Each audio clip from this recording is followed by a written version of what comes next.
Hey, Patriots. I thought I'd go live. All right, I'm replaying this as part of another video, so you're going to see me twice on here. This is something I did about 3.5, almost 4 years ago when the whole truck convoy was going on, you know. All right, but it's all connected to the other videos I'm going to be doing. Play some clips, a bunch of clips I've gotten from up north, Canada, and their convoy to Ottawa and I'm sorry, I'm dealing with this over here. Some of their convoy, little short clips, some music with it. I don't own the rights to the music and that, so here we go. Here we go.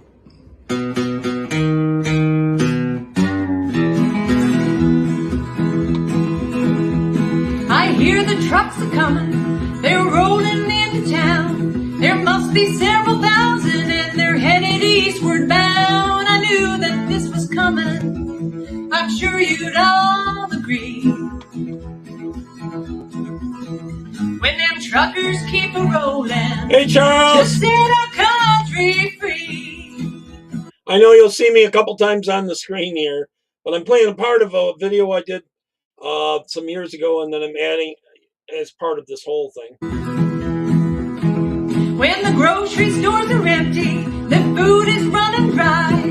Can we count on Trudeau, or will he not comply? When them truckers keep a rolling on down the line.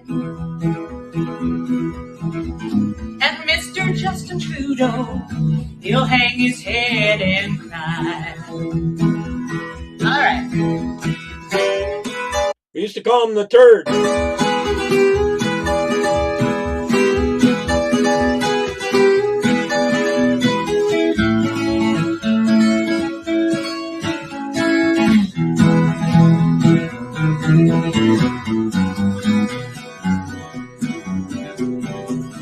Hey, John.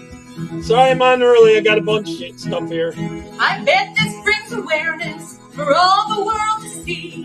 Standing for our country, it takes unity. Them truckers keep a rolling on down to Ottawa. It takes a lot of courage to stand up brave and tall. Yeah, this first clip is something I made during that time. They freed us from the mandates. I don't know if anyone here in the United States knows who Tamara Lich was. She was one of the leaders in fighting against the whole trucker ban. They wanted to force them all to take shots and all this and that. Our freedom's back. I'm sure that all the truckers will be. It's really ridiculous. Rolling all the way back to work on. So later in this, I'm going to be playing the interviews with her and one of the truckers where they confiscated his truck and all this and that. So I'm showing you exactly what they almost got, what they were trying to do. Someday, that's where they want to be. So let the truckers convoy set our country free.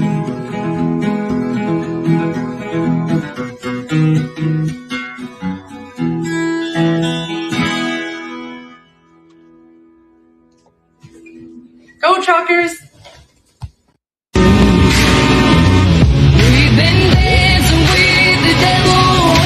I don't own the rights to any of these songs. I know it's long, but get ready to pay your dues. Oh God, come back home.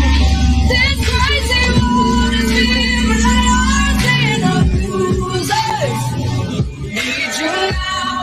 Hey, Colin, Canada was in the same places about where you're at now.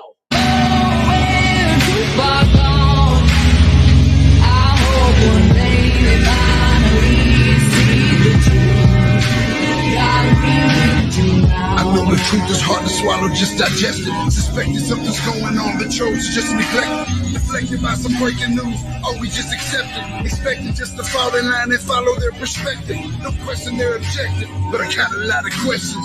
How these kids molested, but nobody's been arrested. Read it in the testament, these children are protected, so I'm fighting all these. One day I hope you'll see the truth. This puppet show it stays on because of you fools. We've been dancing with the devil way too long.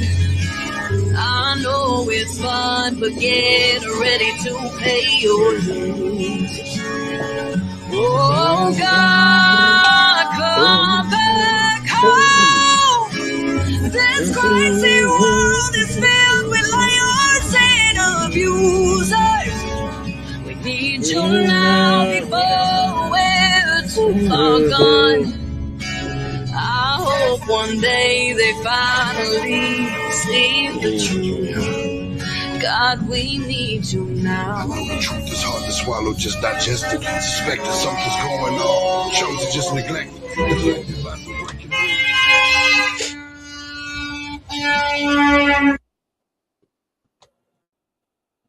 Gotta remember, I did this just after my friend Lisa Johnson, who used to come on this channel all the time, died 7 minutes after she got the jab.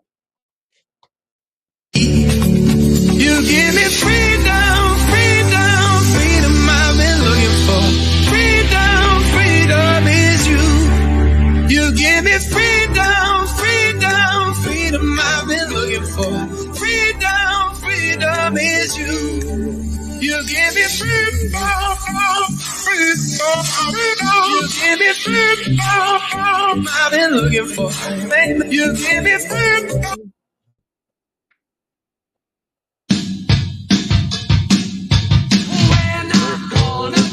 It.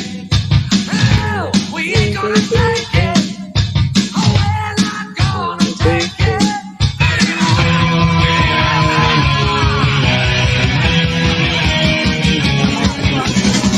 We gotta go and change it.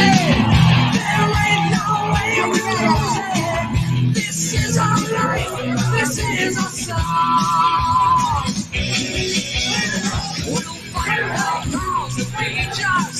Don't think you're just that because you don't know us, you don't belong. We'll take it. We ain't gonna take it. We're not gonna take it anymore. Oh, you're so condescending. Your goal is never learning. We don't want nothing from you. Your life is tried and jaded, boring and confiscated. If that's your best wrong. Whoa, whoa.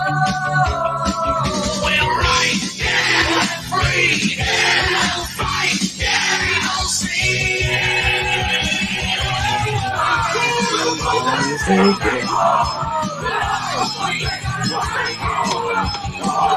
Yeah, I wish I was watching it right now. Give us updates now and then. I'm a Yankee fan.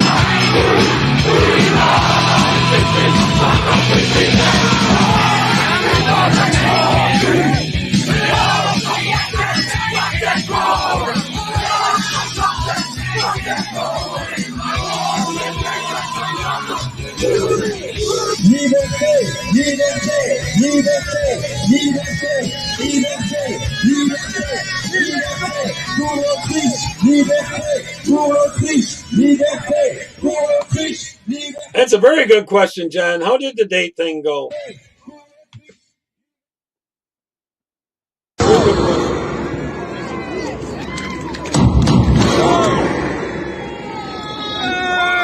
I opened another tab, so I'm going to keep an eye on the score now and then with the Yankee game.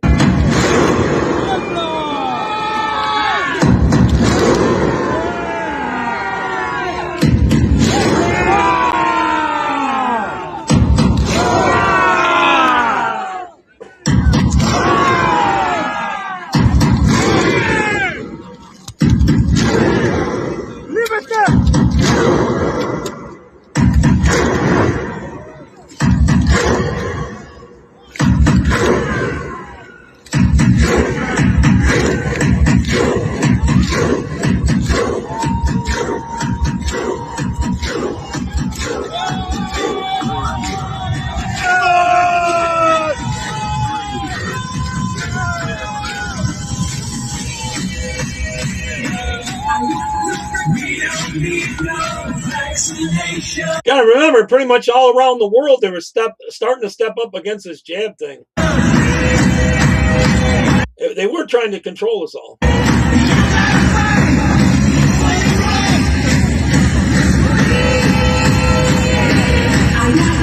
We don't need no vaccination.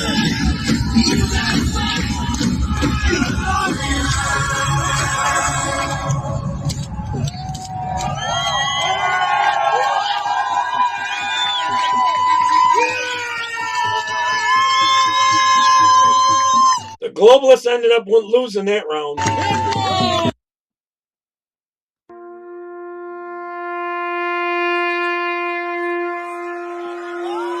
This one's good.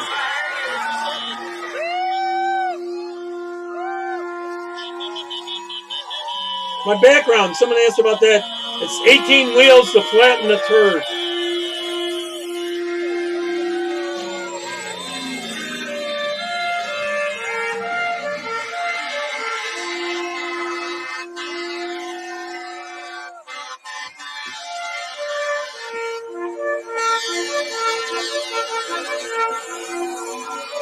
Looks like the Yankees didn't score in the first inning.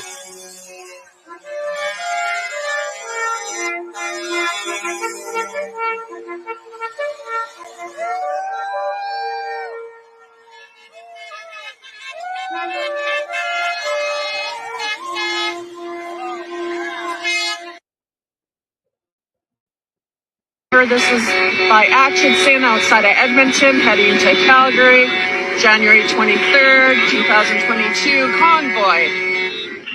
More than trucks. Lots of cars and trucks. Very impressive. Goes on forever. Wow. And they're picking up more in Calgary.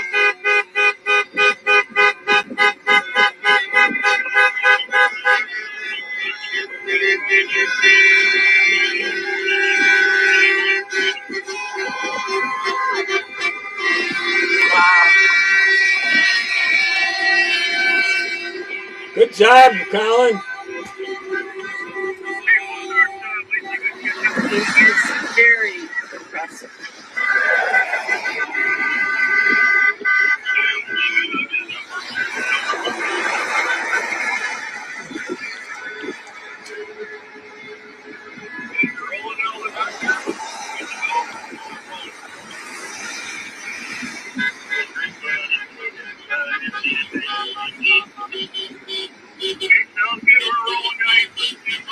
So another date planned, Colin? Yeah, everything, I guess, or 80, whatever you guys want to do. Let's start catch up.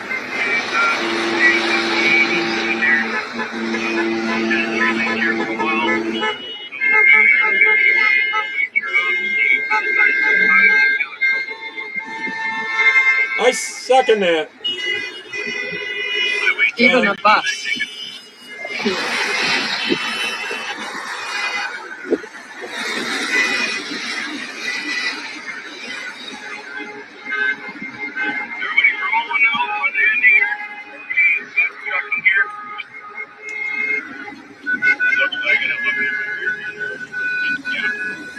Coming 40 kilometers an hour right under the engine on it.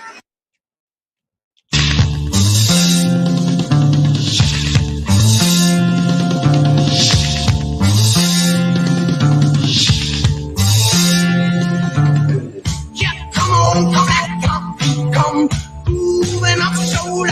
He got choo-choo apple. He won't hold that roller. He got hair down to his knees. Got to be a joker. He just do what he please.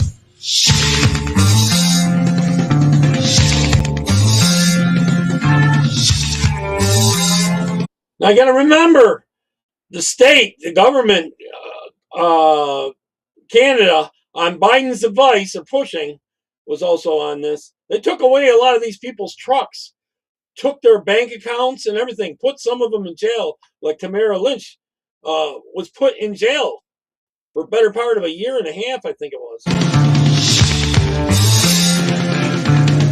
He wear no shoe shine. He got toe jam football. He there's no burning down buildings or riots or anything like that. Just for protesting. Mark your finger, shoot Coca-Cola. Say, I know you know me. One thing I can tell you is you got to be free. Come together right now over me. Colin, she seemed to like you?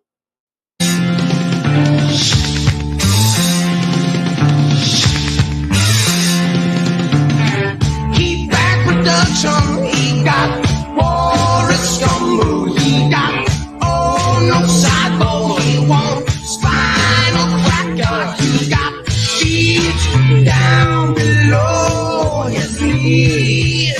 Hold you in his armchair, you can feel his disease. Come together right now over me.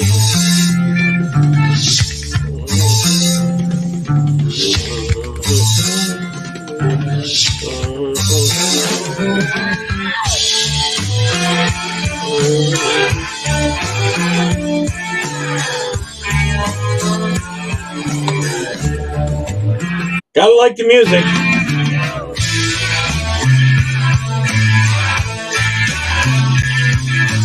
Like I said, I don't own the rights to this music, so I don't want to get a copyright strike or anything.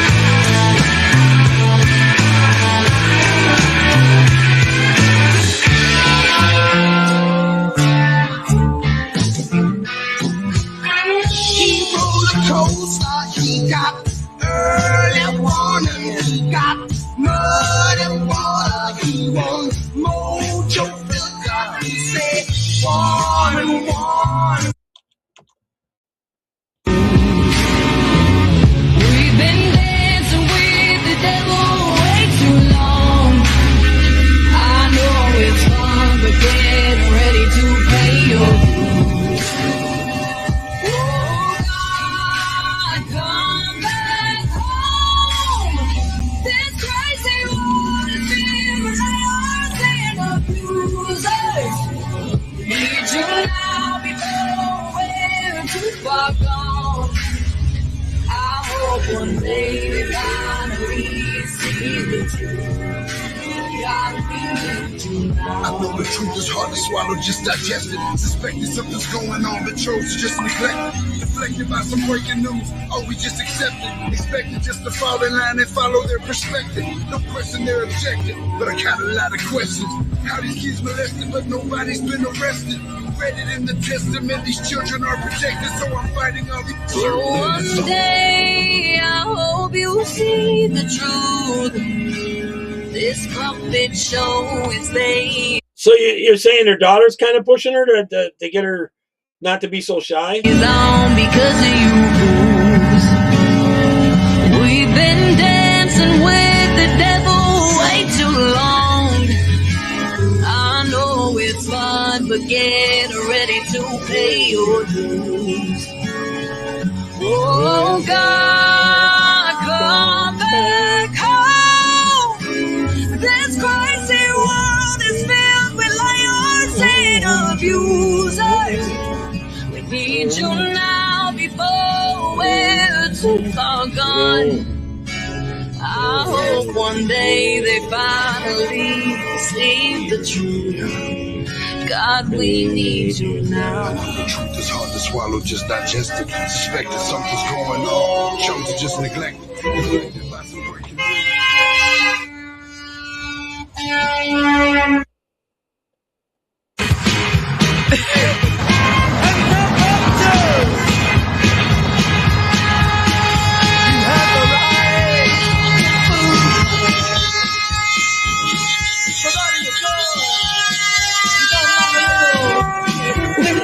100%, Charles.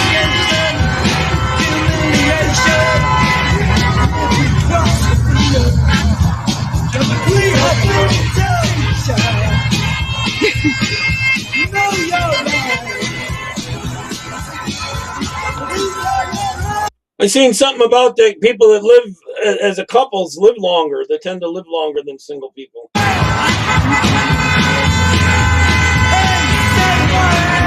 In my case, that's absolutely true, because if my wife wasn't here, I would have died. If she hadn't got me in to get on the ambulance, get the ambulance, and get me in there.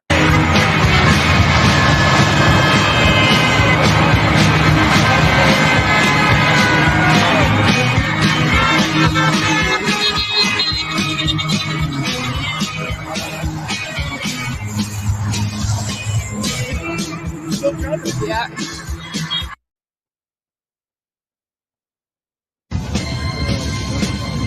This one's good. Breaker 19, this here's the rubber duck. You got a copy on me, Pigpen. Come on. Yeah, 10-4, Pigpen, for sure. By golly, it's clean, clear to Flagtown. Come on. Yeah, that's a big 10-4 there, Pigpen. Yeah, we definitely got the front door good, buddy. Mercy sakes alive, looks like we got us a convoy.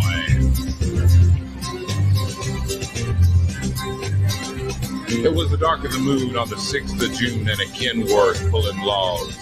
Cabo for Pete with a reaper on and a Jimmy hauling hogs. We was headed for Bear on I-10 about a mile out of Shaky Town. I remember when they were doing this. This is like January, February. It was ridiculously cold out there. I said, Pigpen, this here's the rubber duck and I'm about to put the hammer down.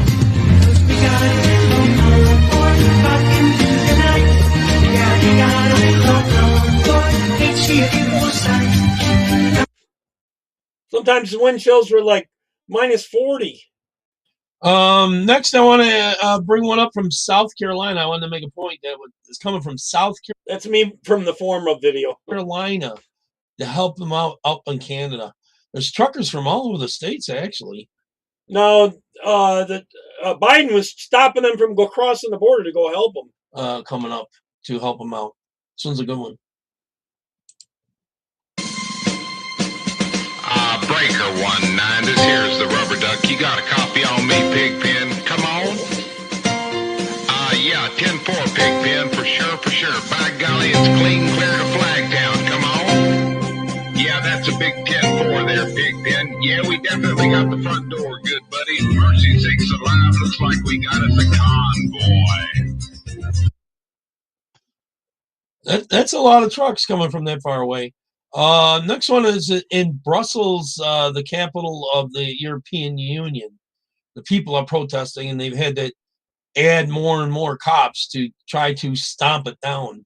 Here we go.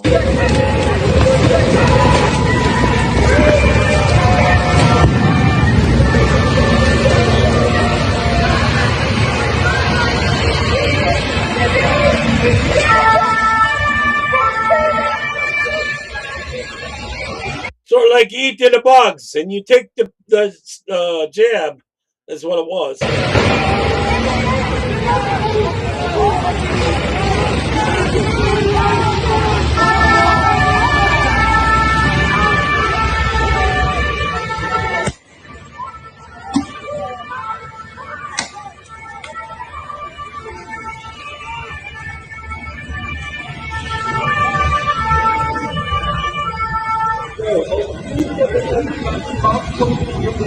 Yeah, I think that's where that song came from.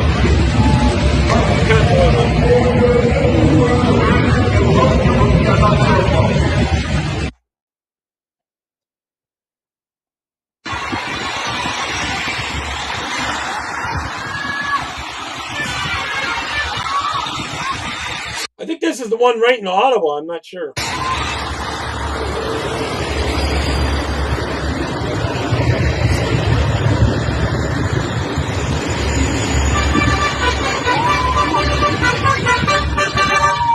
A lot of these truck drivers paid a lot of money.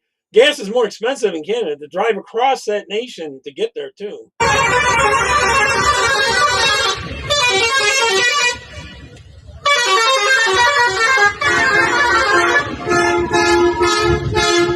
Some of those horns will really wake you up.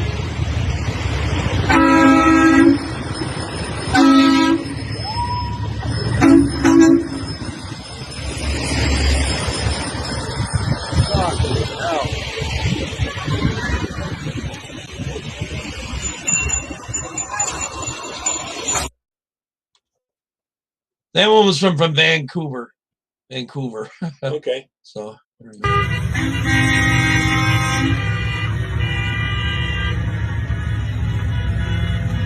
Remember, I'm playing I'm playing a video I made some years ago.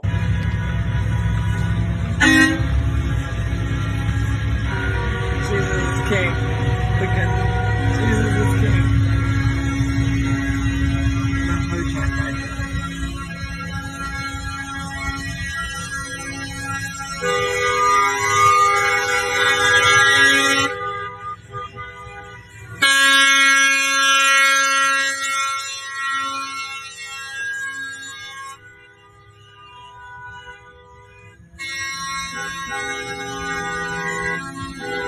Jesus, look at that. Holy crap, eh? It's freaking amazing.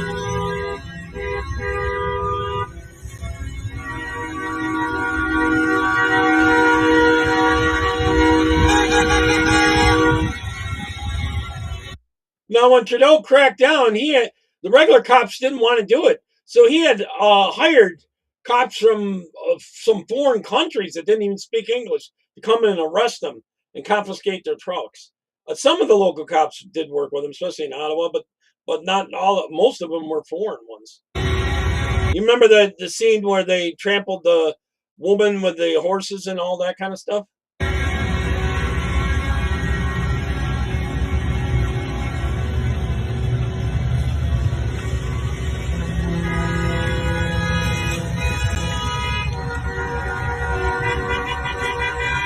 You talking about back then or just now, Colin? They shut it down back then or no?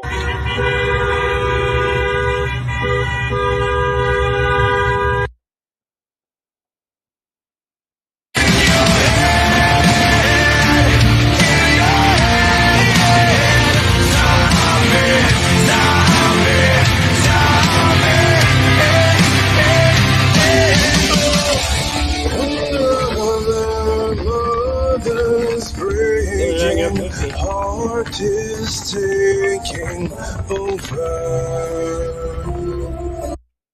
Charles, I used to have a 74 F50. Those violence causes silence, we must be mistaken.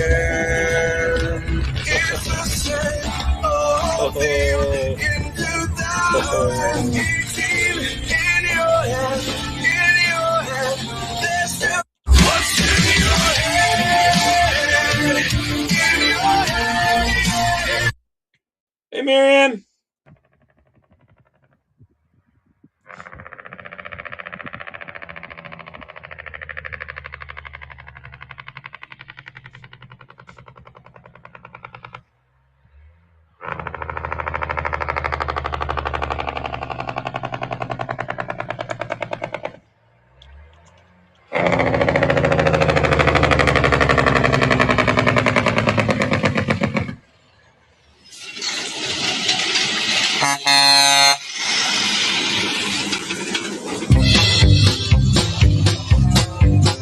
Well, we're loading up the trucks and we're heading to Ontario. We've got a lot of miles to go. I know it's a bunch of clips I collected about 3.5, 4 years ago when I was covering this, and I had guests on and stuff like that. And I'm putting it all together with Tamara Lich just recently did an interview I'm going to play here in the middle part of this show. That I haven't watched much of it yet, but I really like her. I've talked to her a long time ago, just before when this was very starting. She came on with me back then. I think that was almost 5 years ago. I think even before she started raising money or any of this. So I'm doing this kind of in the honor of Lisa Johnson, who used to come on the show and died 7 minutes after she got the jab. So the globalists lost this round on that round. See, the work's gotten slow and the boys are getting restless. Look out, Ottawa. But she's going to be interviewing, is going to be with a guy that lost his truck.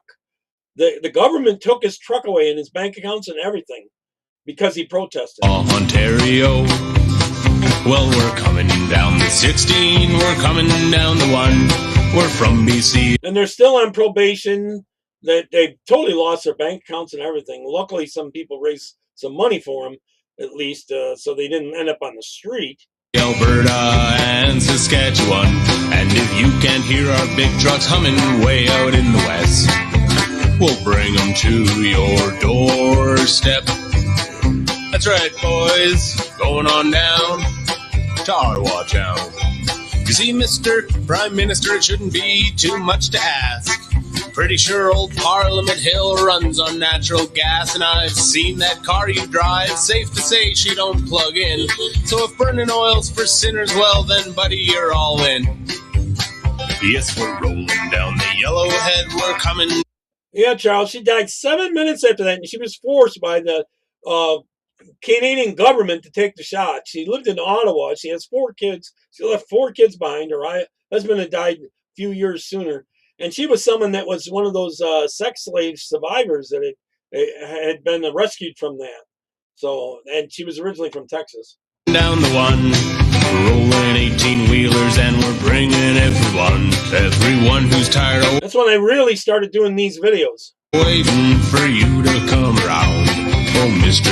Prime Minister, we're coming to your town.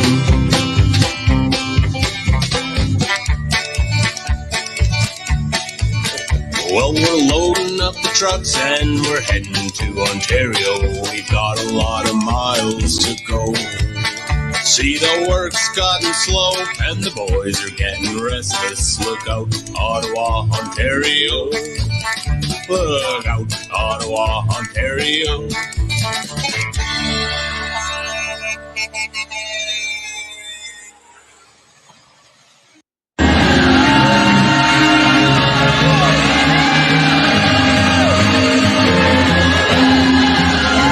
I thought I'd play this to open the show before the interview.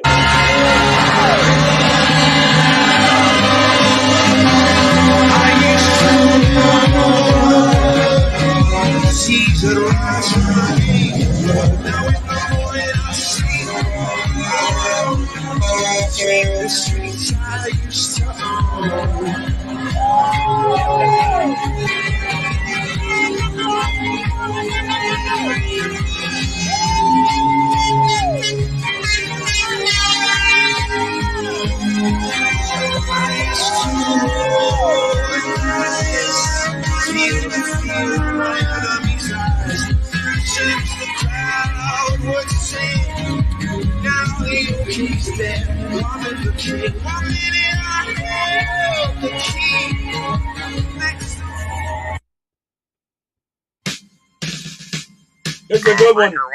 This here's a rubber duck. You got a copy on me, Big Ben? Come on. Oh yeah, 10-4, Big Ben for sure.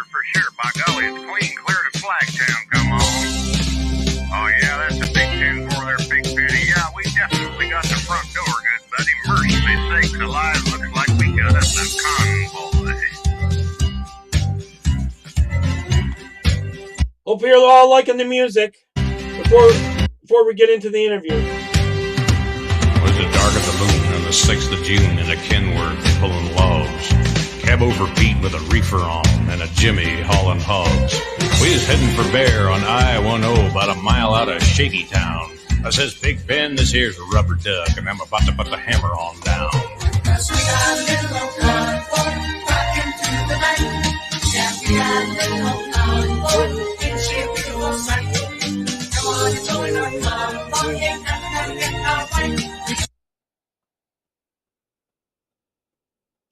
That's the video that it cut out on its own. We are all a part of God's great big family.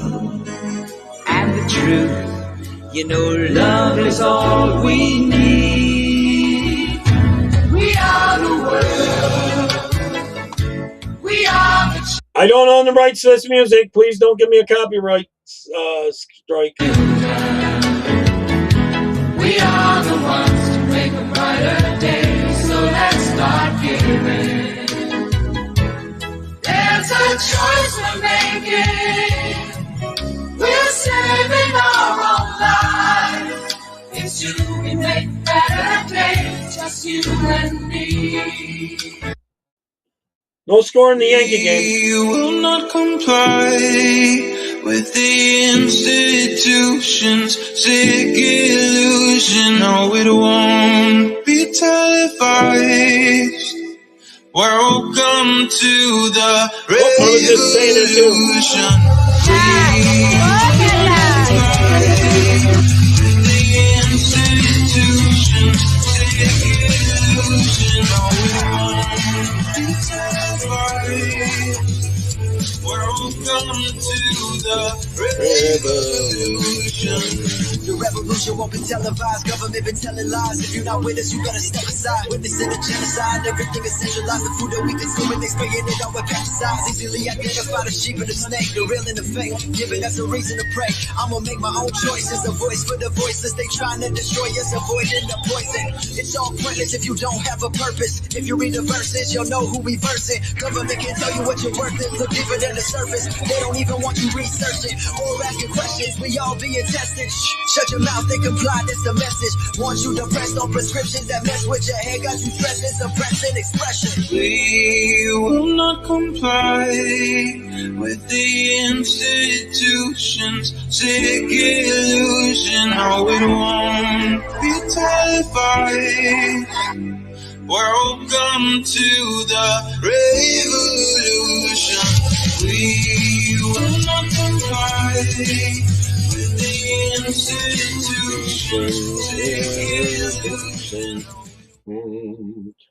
So I'm singing. Tradition. This is a war on religion. This is a war on the children. They didn't go with the sickness. This is a war. This is a war. I'd rather be red pill, get killed, than ignorant living and meat that's filled. Don't stand up for something, you falling for nothing. Don't wait till the world that we know fall ill. This is the revelation of our generation, losing civilization. I'm the Terminator, just to liberate us with our dedication. For the Terminator, fuck your medication. The administration can alienate us or exterminate us. I'll just keep on praying for your salvation. You are outdated. Society becoming outrageous. Keep your house painted for the firstborn. The angel of death in its worst form. We being scorned, look out for their horns. Remember, this isn't their first war. They coming prepared, so just be aware. They do not want to hear none of your prayers. This is a war, they ain't playing fair. They feed off your fear, they wanting you scared. Death and despair, it's all in the air. Just be aware. You think I care? The more that you know, the more. San Fran's got a runner on second with 2 outs. It is clear, this is a war, it's already This is a here. war on religion. This is a war on the children. They give you the cure with the sickness. This is a war on tradition. This is by Action Sin outside of Edmonton, heading to Cal. This is it, everybody!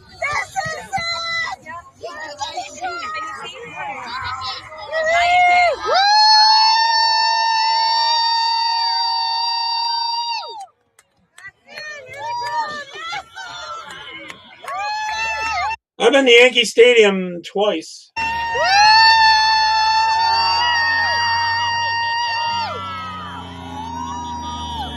Back when I was coaching, women's team sometimes would get some kind of team tickets or something like that. We'd get in for like $11. That's cheap for a major league game these days. I mean, we're way up in the stands and that, but.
Didn't end up scoring.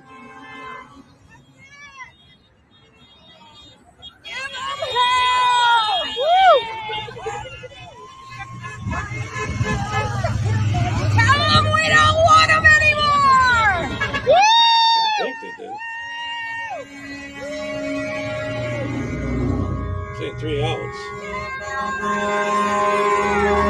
And then 2.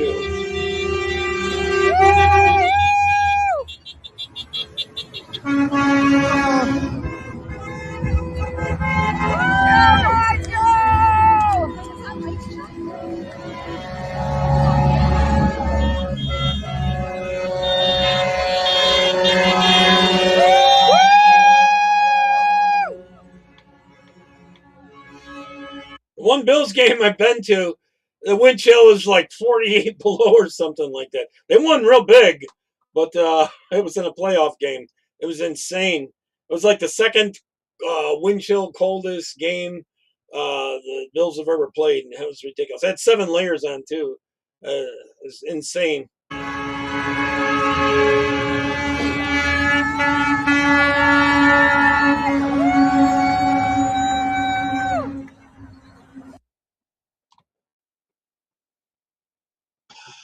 I don't own rights to any of that music, any music at all. It's not for commercial use. It's just for entertainment of the people watching this. I don't own the rights. I don't want to get in a lot of trouble for all that. But a lot of people put music to it. A lot of them use the Convoy one. Here's some more clips the other last night.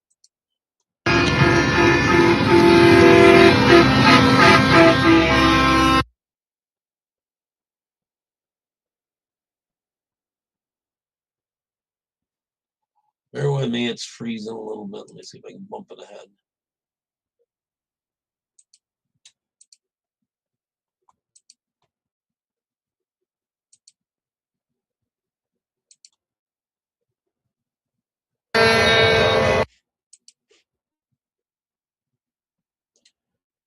Really? Well, I guess that one didn't work. I'll go on to the next one. All right, I'm going to get on to the interview. Let's see if I can find it quickly. Here we go.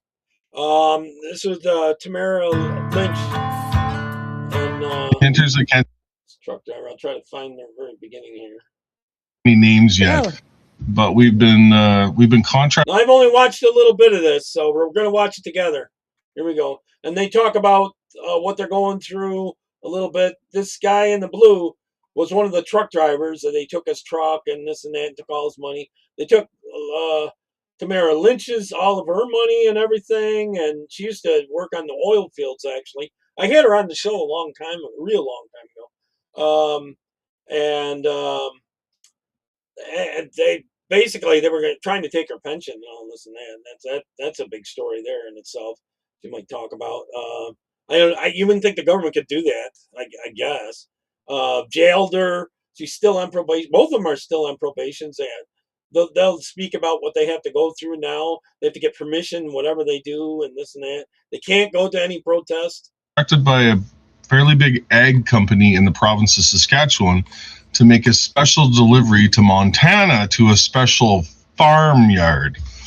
And we're going to be promoting this probably next week. I've always seen it better to watch it on TV anyways. You can't see it as well at the game. The atmosphere is good. Maybe it'll start tomorrow. I don't want to say anything because obviously there's a cloud of secrecy around it. But Big Red will be involved with something pretty heavy on YouTube here next week. And I am super pumped. Super pumped. That's no kidding. Try and guess in the comments, and I won't answer anyway. But you can try, and I'll like them for sure. That's right. How was your week, Tamara? Hello.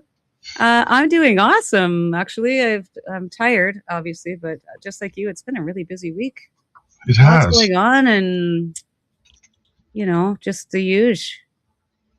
Okay, I am done with office work officially, so my apologies. No problem. I don't mind if you multitask. Hey, Shaylin. Hi, Jacques. Lanigan. Hello, beautiful souls. Let us know where we're at, guys. I want to see where everybody's at. Let's give your province or your passed up a good one today. Somebody asked me to go all the way to Victoria, BC, hook up to a boat, and tow it all the way to New Brunswick. Of course, I'm booked, and this was a panic load, so that would have been a cool trip. I really wanted that. Yeah, that would have been a great trip. Maybe not so much this time of year, but I guess it's still be good. The cheerleaders. Kurt, yeah, it has been busy. You were a cheerleader watching? Yeah, well, I mean, what else have I been up to? Obviously, I did a little bit of a rant there on social media as I had a bit of an issue with the duty officer when I was trying to stay at the food bank later on Friday. So I filed a complaint or made a complaint, and I feel like that's sort of been dealt with now, at least. But I'll tell people a little bit about what happened. Um, Friday, I volunteer at the food bank every Monday, Wednesday, Friday, my schedule permitting.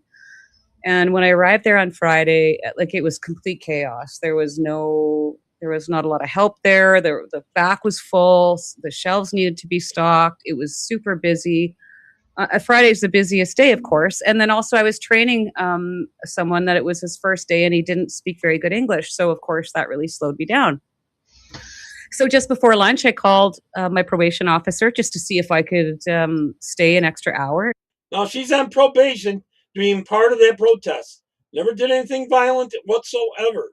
Didn't burn one thing, didn't steal one thing, nothing. Because sometimes they can give you a really quick email exemption Hey, Tammy. to grant you an extra hour, right? So I'd have my letter on it if I got stopped on the way home and I was past my time to be home. As long as I had that email, it would be okay. And it happens. Like, I'll tell you one thing. I don't know about you, Chris, but I never submit a request, a work request or any type of exemption request expecting them to say yes. I don't take it for granted when they do. And I go in fully understanding that it could be denied. And I'm okay with that. I get the situation that we're in. C'est la vie, mon ami, you know? But so anyways, like, I got a hold of this lady just before lunch and she was very kind and I explained the situation and she said, oh yeah, that, I don't think that's going to be a problem. That shouldn't be a problem. Tamara, just call back at 1 o'clock. She called me by name. Just call back at 1 o'clock and talk to this person. And she gave me her direct line and her name. And I said, okay, but do I have to leave here at 1 o'clock and make my way home until I connect with her? Or can I stay until I contact her? Because of course, I don't want to go to jail. I take my conditions very, very seriously. Yep, me too. Go to jail again. The state. So anyways, so I called at 1 o'clock. I called like 5 times because I wanted to make sure I got a hold of her. And we finally connected. And I could tell immediately, anytime I've called this office and I have to deal with a duty counsel that is not my regular CSO, the first thing out of their lips is to let you know how busy they are with their own clients. Mm-hmm. Like, you're a horrible inconvenience. And that's exactly what happened. And I'm like, well, I'm so sorry. I said, I know you're busy. And she said, well, what's going on here? Or anyway, she was just very rude, which really isn't the problem. I mean, I don't have hurt feelings, but so I explained the situation to her, and she said, well, I'm not prepared. I'm busy with my own clients. I'm not prepared to give you an exemption on such short notice. And I said, okay. But I should have stopped talking because I'm naturally curious. Now I'm thinking, well, why was the first lady that I talked to so kind and sweet and it shouldn't be a problem? And then I get this complete other end of the spectrum on the phone from a different lady in the same office. And so I asked her that, and it just sort of came out of my mouth. I was like, well, then why did that other lady say this was okay? She's like, Tamara, I am telling you right now as your acting CSO to go home at your designated time. I don't have time. And I'm leaving a note for Megan. I'm like, you do that. You leave a note I didn't say that, of course, but I'm like, lady, do you know how there's so many binders full of notes that have been left? And here she is on probation. She's helping out at a food shelter, and they're giving her a hard time. About me, you would feel your postage stamp of an office. Like, you do that. You go ahead and leave a note. But anyways, so I was like, okay, well, no problem. I'll go home. But my issue wasn't even that. My issue was that, and this is what I said to this manager at the thing today. If you are going to offer a service, and that service is providing us offenders with a backup plan when our CSOs aren't available, then you should provide that service. And you should provide it in such a way that every time I call there, I don't feel like I'm a horrible inconvenience because I'm trying to get an exemption to do my job or volunteer at the food bank. Mm-hmm.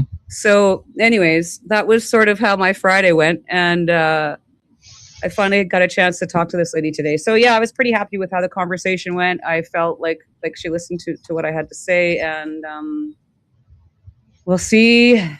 We'll see what happens now. Anybody's got any questions about what life is like for Tamara and I right now? I just pulled up my 24-hour curfew instruction order. Monday, March 23rd, 8:30 a.m. to 12 p.m. midnight. Employment, haul Now this guy is still a truck driver, but they've taken his truck. tractor from Swift Current to Saskatoon, Saskatchewan. Reload in Saskatoon and head to Alberta. Permitted to stop for fuel, food, and rest en route.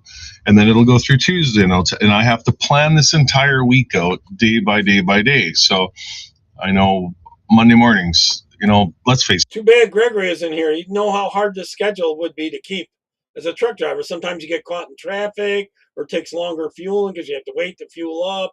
And they had at those truck stops and stuff because the other trucks have lined up, and it takes a while for them to fill up. To most government employees, they don't come into work till 8:30, 9 o'clock in the morning. My day's already 3 hours in, generically.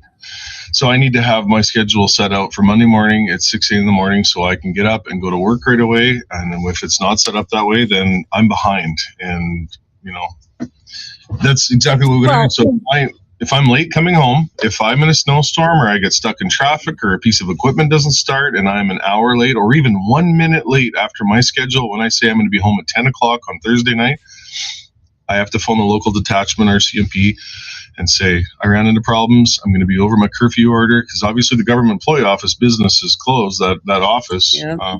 And every time I've had to do that, I've had amazing response from our CMP members. They've been very easy to get along with. I have an absolute.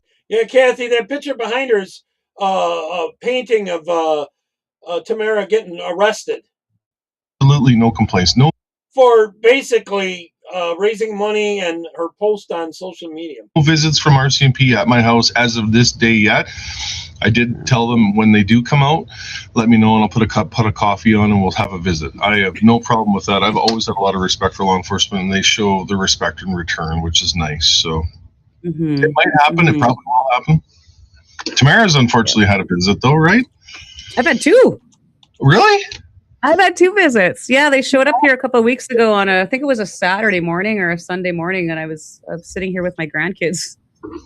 We were all in our robes still. It was, I don't know, it was like 11:30 in the morning. We were all kind of having a lazy morning, just sitting on the couch. So really friendly guy, big smile, just doing a curfew check.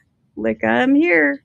They're doing their job, and I understand that and appreciate that. It's getting woke up at 2 or 3 in the morning when, like I said, I'm 50 years old now. I like to go to bed at night and go to sleep. I'm not out here trying to break any rules, and I think they know that. So, but by all means, I said I've got 2 really big dogs in the yard, and my yard is black at night. I do that for a reason, so I can see some intruder before they see me. Basically, I know the landscape. Exactly.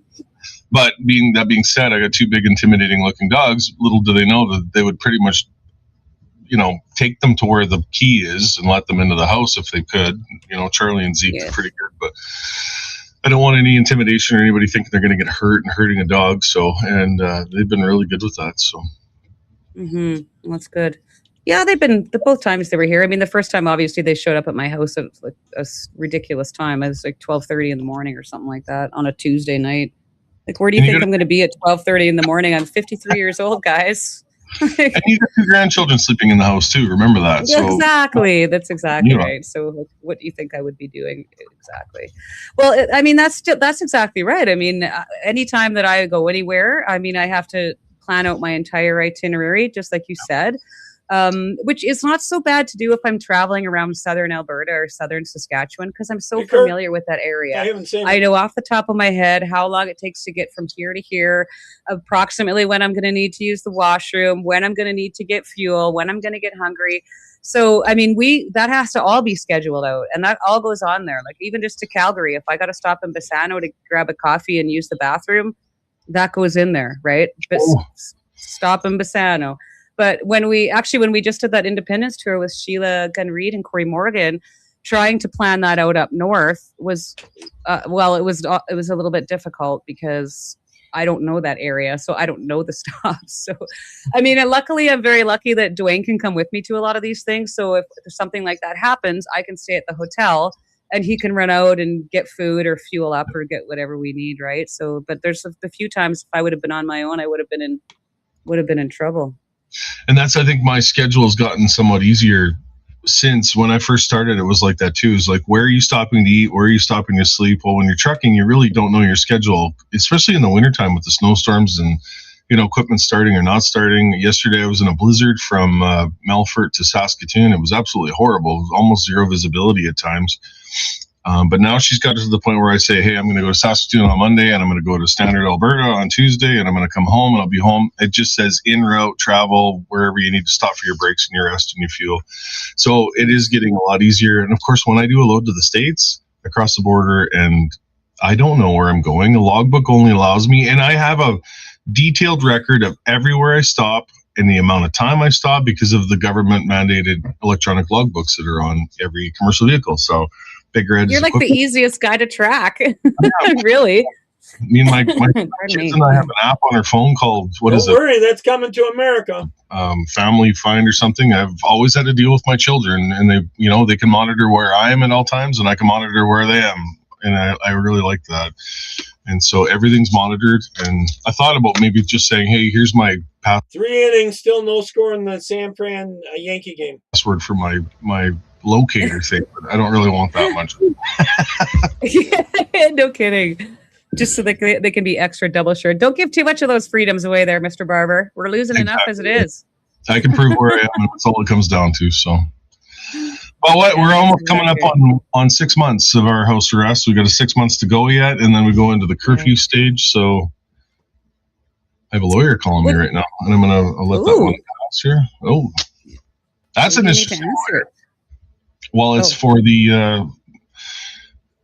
Most people know that my cell phone was confiscated when I was arrested by Ottawa police back in February 2022, and they broke into that cell phone and they downloaded 4,200 pages of cell phone evidence. And the Crown prosecutor at the time in Ottawa, Tamara, was right there. She seen it in the courtroom, basically handed the thumb drive off to the media on a Thursday of a long weekend, and that was my cell phone evidence. And the media had my entire conversations with my mother, my father, my ex-wife, my wife, my children, my business customers, you name it, everything. And like, why is that important? But there it was. So she's either funny.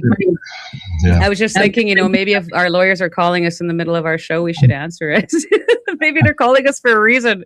Put them on speaker. I got to remember that both these people have gone through all this, and many other ones. He lost his truck and everything to the state because of protesting. No violent protesting or anything, just for literally driving around Ottawa there with the other trucks in protest and that kind of stuff. It's because he was against the jab and she was against the jab. Microphone and have a conversation. They both spent time in jail too. Yeah, no kidding. No solicitor-client privilege there. But yeah, you're absolutely right. I can't believe it. It's already been just about 6 months. And a lot of these Antifa can burn down places and attack people and smash up tons of crap and never spend a minute in jail. Now, I don't know what happens with curfew. If you're under curfew, are you pretty much allowed to go wherever you want throughout the day as long as you're back in your home? Like, do you still have to report where you're going to be all the time? Do you know? That's a good question. I don't know. I'm curious. As of October 7th, I'll, like a little bit of a freedom will let up, I guess, when we're allowed to not report what we're doing through the course of our day, but we have to be home from 10 p.m. to 5 a.m. So even when I'm trucking, am I going to have to have like a schedule saying, I'm not sure how that's going to go. I just kind of live day by day right now. They never got their money back, Rod. They didn't just freeze that money. They stole it. They stole their money. They stole their trucks, all that kind of stuff.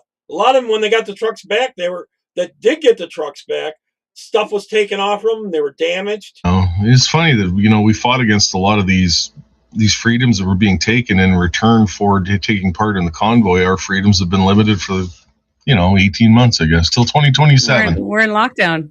We're in lockdown. But literally, I've got the sweatpants to prove it. Me too. But like and as I said that on a social media post, every time I'm out here on the highway, I'm approached by somebody almost at every stop, and they want to have a conversation. They want to tell me, what their experience was or how something in convoy affected them in a positive way. We give them hope, and we saved a lot of lives, and I stand behind. Yeah, I seen this was on, and I'm watching part of it, and I said, heck, I'm going to do something different today because I've been doing a lot on Iran stuff and what the Democrats are doing on the Safe Deck and that. I thought I'd save that kind of stuff for over the weekend. I thought I would do this because I definitely, this is an interest of mine. And I don't want us to end up back here again. And the Canadian government's bad enough that they would still do it again. I don't know that they could get away with it here in America for a while anyway. And that. Well, like I said, it's crazy to believe that this is where it's all ended up, but I don't have any regrets. I'm for, yeah. Like I've said, the other thing I'm showing that we beat the globalists, at least that round. They tried to do this whole jab thing, lockdown, and enough of us stood up eventually that they had to give it up. Many times, just for to have one person say that our actions. Well, and they tried to put a bunch of people in jail, and they're starting to win, actually. In France, they tried to put her in jail. She ended up winning. Poland's got a real good one. In Japan, same thing. They tried to put Trump in jail. All the ones that are standing up now. A lot of conservative, nationalist, Christian candidates are winning. The things that we did save their life is good enough for me. Hey, Dan! I'm living in a house with my husband and my grandchildren and my daughter and my dog. And, I got a roof over my head. I get to go volunteer 3 times a week. Like, everything I need can be delivered right to my door, except for justice. And so, c'est la vie, as I said. Our stories will be told. So, and no doubt about that. I met an amazing couple in Melfort yesterday. I stopped to get a coffee. Yeah, I haven't watched this whole thing. I'm watching it with you. McDonald's on my way through Melfort, and Jody and her husband, I want to say her husband's name was Kevin, just drove up in a pickup truck and got a photo and wanted to have a quick chat. And that was, yeah. And she they again told the stories of just what life was like and how it affected them and how they looked at the convoy. And, that puts a little pip in your step for the day. But that happens almost everywhere I stop. It's amazing. So. Yeah, we're so lucky that way. How many remember the trucker convoy? It's really weird being recognized still. I was just talking with Tasha about that today, actually. It's really strange to be, because there's these imposter accounts. Like, people like are making fake accounts with my name on them. Like, and I just, just feels so weird to me. Like, why would you want to do that? And then people that actively don't like you and you live rent free. Some of them do that to try to raise money off your name. In their thick skulls are thinking those are actually yours and then commenting back and triggered off of them. It's absolutely hilarious. I saw that this week. It is hilarious. It is hilarious. The jokes write themselves, honestly. Yeah. We don't even need to do anything, Chris. That's what's so awesome about some of those situations. You kind of give them enough for open. That old saying, give them enough for open. They basically, with themselves. So that's what's happening. That's exactly right. Yeah, exactly. So this week, we kind of wanted to try to do something a little bit different. And I thought, we get a lot of questions asked all the time, especially in the comment section. And Tamara has a couple questions for me and I have a couple questions for her just to initiate a conversation. And then maybe we thought we would go into the comment section and answer a few of those. Keep them gentle because obviously our handlers might be really concerned if we answer the wrong questions, right? Yeah, we'll be careful. We know what we can say and what we 24 here can't say. Oh, I missed the first part of that. Yes, I got you now. Yep. Exactly. We'll get him on speed dial. We'll get him on speed dial here so we can phone and ask if we can answer these questions. Hi, Susan. Yeah, exactly. I mean, I want to definitely spend some time tonight. We just don't do enough of that. I definitely want to spend some time tonight just answering questions from our community. And yeah, we've had some amazing guests and everything, but it's good to also, I just want to get to know everyone and so grateful that they're all joining us. We got Stacy in the comments. We got Susan in the comments. We got Carla. There's lots of people in the comments right now. Chatting. Yeah, Baba Susie. Zippy is good. Last I checked on Zippy, he was in our little sunroom-ish edition on the house, chilling out with Zeke laid out across his couch and Charlie laid across the floor. I walked in there and seen 3 dead dogs on the floor. They're not dead, of course, but they're acting like they are. They're sleeping in the sunroom right now. So lazy farm life, and it's a beautiful day out. It snowed like crazy here this morning. I had trucks, not sure if they should go anywhere. Yeah. But now the sun's shining. It's a decent day out there. Yeah, it was brutal. Looked brutal here this morning. Hi, Lori. Say So hi let's to Rob start the for me. questions up.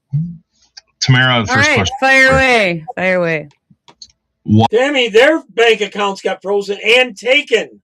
All the truckers, their bank accounts are frozen. People that had donated to them, their bank accounts were frozen. All by the turd. I guess it was Biden that told them to do it. Then they brought in police because the regular police there weren't willing to take their trucks and arrest them, all this and that. They brought in foreign police to come in and arrest them. So it's ridiculous. Now they're still on like house arrest and this and that, and they're on probation after spending a year or 2 years in jail for the convoy protest. Why did you get involved with Convoy? Simple. Why did I get involved? I got involved because I felt very early on that everything that I was seeing happening around me was complete nonsense and didn't make any sorry, reading Daisy's message there. And it didn't make any sense to me. A lot of it seemed like it was really not. Yeah, right. And a few of them did get the trucks back, but by the time they got them back, they were trashed. They were taken apart. The parts were stolen off their trucks and everything. Based in science. I was in the fitness profession for a long time. Ottawa's a very left-wing area, very, very left-wing. As a personal trainer and also as an instructor, I taught and certified personal trainers, taught the nutrition program. Yes, Tammy. This is Tamara Lich. She was one of the ones kind of organizing the whole thing, and he's one of the head truck drivers that they took his truck. So, so she went through a lot of legal battles, trying to stay out of jail. Ended up going to jail. They put her in with another prisoner that was supposed to be there to beat the crap out of her. And she's like 58 or something like that. She was kind of tough though, because she used to work on the oil rigs and stuff like that. So I know her. I don't know him. And stuff like that. So, I mean, the first thing they did was close the gyms. And I'm like, what? You know, I mean, I'm kind of showing how close we were to going down by the globalists. If they totally had gotten this whole jab thing through and gotten control, because that's what their ultimate goal was. Best way to stay healthy and build a healthy immune system is to exercise. So just a lot of things off the bat didn't seem right to me. And then of course, you know, the 2 years that followed, I worked in a office with people that were, you know, very vaccine eager, and it was just difficult, you know, going into a store, having to wear a mask. And I was that person that I'd put it on like seething mad, walking into a store, like cursing and swearing under my breath. And the second I walked out, I was like ripping it off my face. You know what I mean? Like, I was just like, are you guys kidding me? I am not a rocket scientist. I don't have a degree in anything, but even I knew that that was the most ridiculous thing I'd ever seen. I mean, Dwayne used to walk around with one of those things you just pulled up. He looked like an old-time bank robber, you know, but that was okay. Like, that was totally okay. Same thing, yeah. So, I don't think I even washed them. Yeah. They sat in the truck all the time. And then, of course, you know, there was the human stories. And for me, it wasn't even just the lying coming from the government and all the nonsense coming from the public health officials. It was the human stories that I was seeing and hearing. You know, we all knew what it was like during that time. People were talking about it, but not out loud. It was all whispers and when somebody else wasn't around. And I mean, I recognized right away that there was a lot of people that didn't approve or like what was happening, but everybody felt powerless. Yes. People were driving to the legislatures. They were hosting rallies in Calgary and all of the major cities. They were hosting rallies everywhere, and everything just completely went ignored. And when Dwayne and I moved back to Medicine Hat from Manitoba, when we got our jobs back, that was like 2 months before the convoy started. And oh shoot, I just completely lost my train of thought. Oh well, where was I going with that? Yeah, we moved back to Medicine Hat, got our jobs back. Oh yeah, I remember. Okay, and of course, I reconnected with my good friend Cindy Parker. Now, Cindy, I almost had a fight with a woman in one of the stores because I wouldn't wear my mask. I've talked about her in my book. You know who she is. She's very strong in the community out here. She was on our finance committee.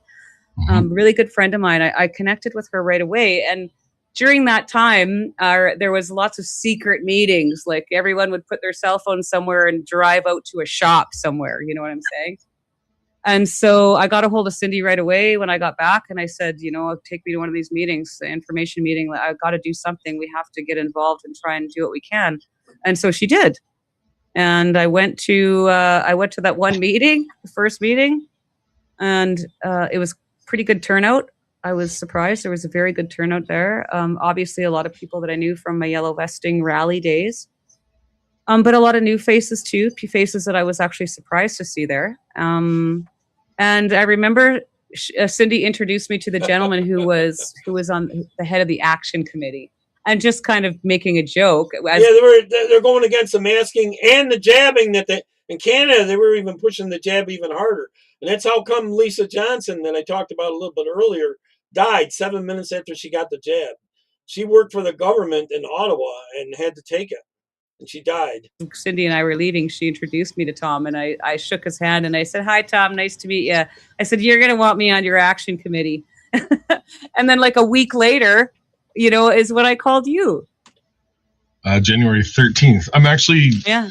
It's hard to believe it's been 4 years, and I write everything of my work and notes in this book here, and I could probably find the page. Yeah, if you can smell your food through the mask doesn't work either. Where Tamara called me and I wrote your number down. Yep. And yeah, you said basically that you could specialize in logistics and organization skills and internet, setting up online, our Facebook, our Social Twitter. media, yeah.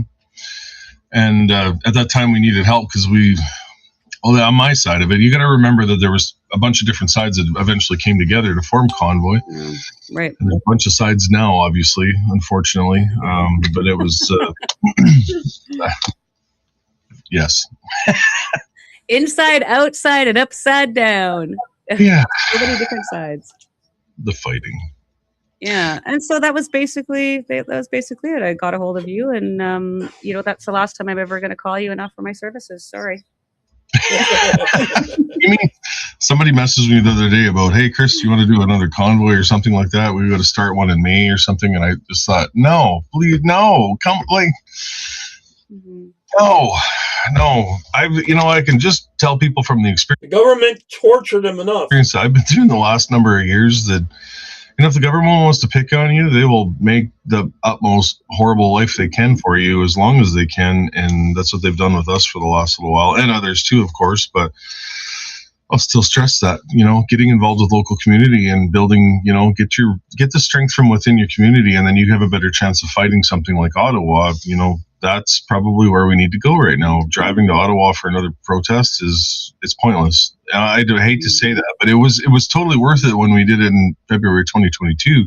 But now, with different circumstances, we need community support. Well, there was a lot of unemployed truck drivers too. Don't forget, truck drivers aren't just going to stop working to do this. They were forced into it. Like a lot of them that were even in Ottawa when they asked, they were asked by reporters why they were there or why they weren't going back. And they're like, well, what do I have to go back to? And see, I was different in that situation. And I know I see the comments on that every now and then, people, kind of trying to troll me, which is impossible to troll me. I got vaccinated at the end of December in December of 2021, because I knew the mandates were the 15th of January, and I'd spent 20 years building my business and trying to look after my customer base. And I have a very loyal, amazing customer base.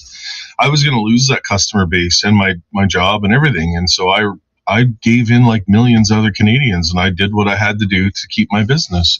But then what I found afterwards was the phone calls I was receiving from the other people that I work with in the industry, they were giving up. They were, retiring earlier. They were, running Canada. They were doing everything they could to avoid the States, and that was putting a lot of extra pressure. You're right, Rod. It was worse on us. And I really seen a huge thing. It was like, enough people. If we all just decide to stand, it ends. And that's exactly what was my mentality. So, what better way to debunk, the haters against the convoy, to say, well, the one that led the convoy is actually vaccinated. So this was never about vaccinations. It was about government mandates. Wake up to that fact.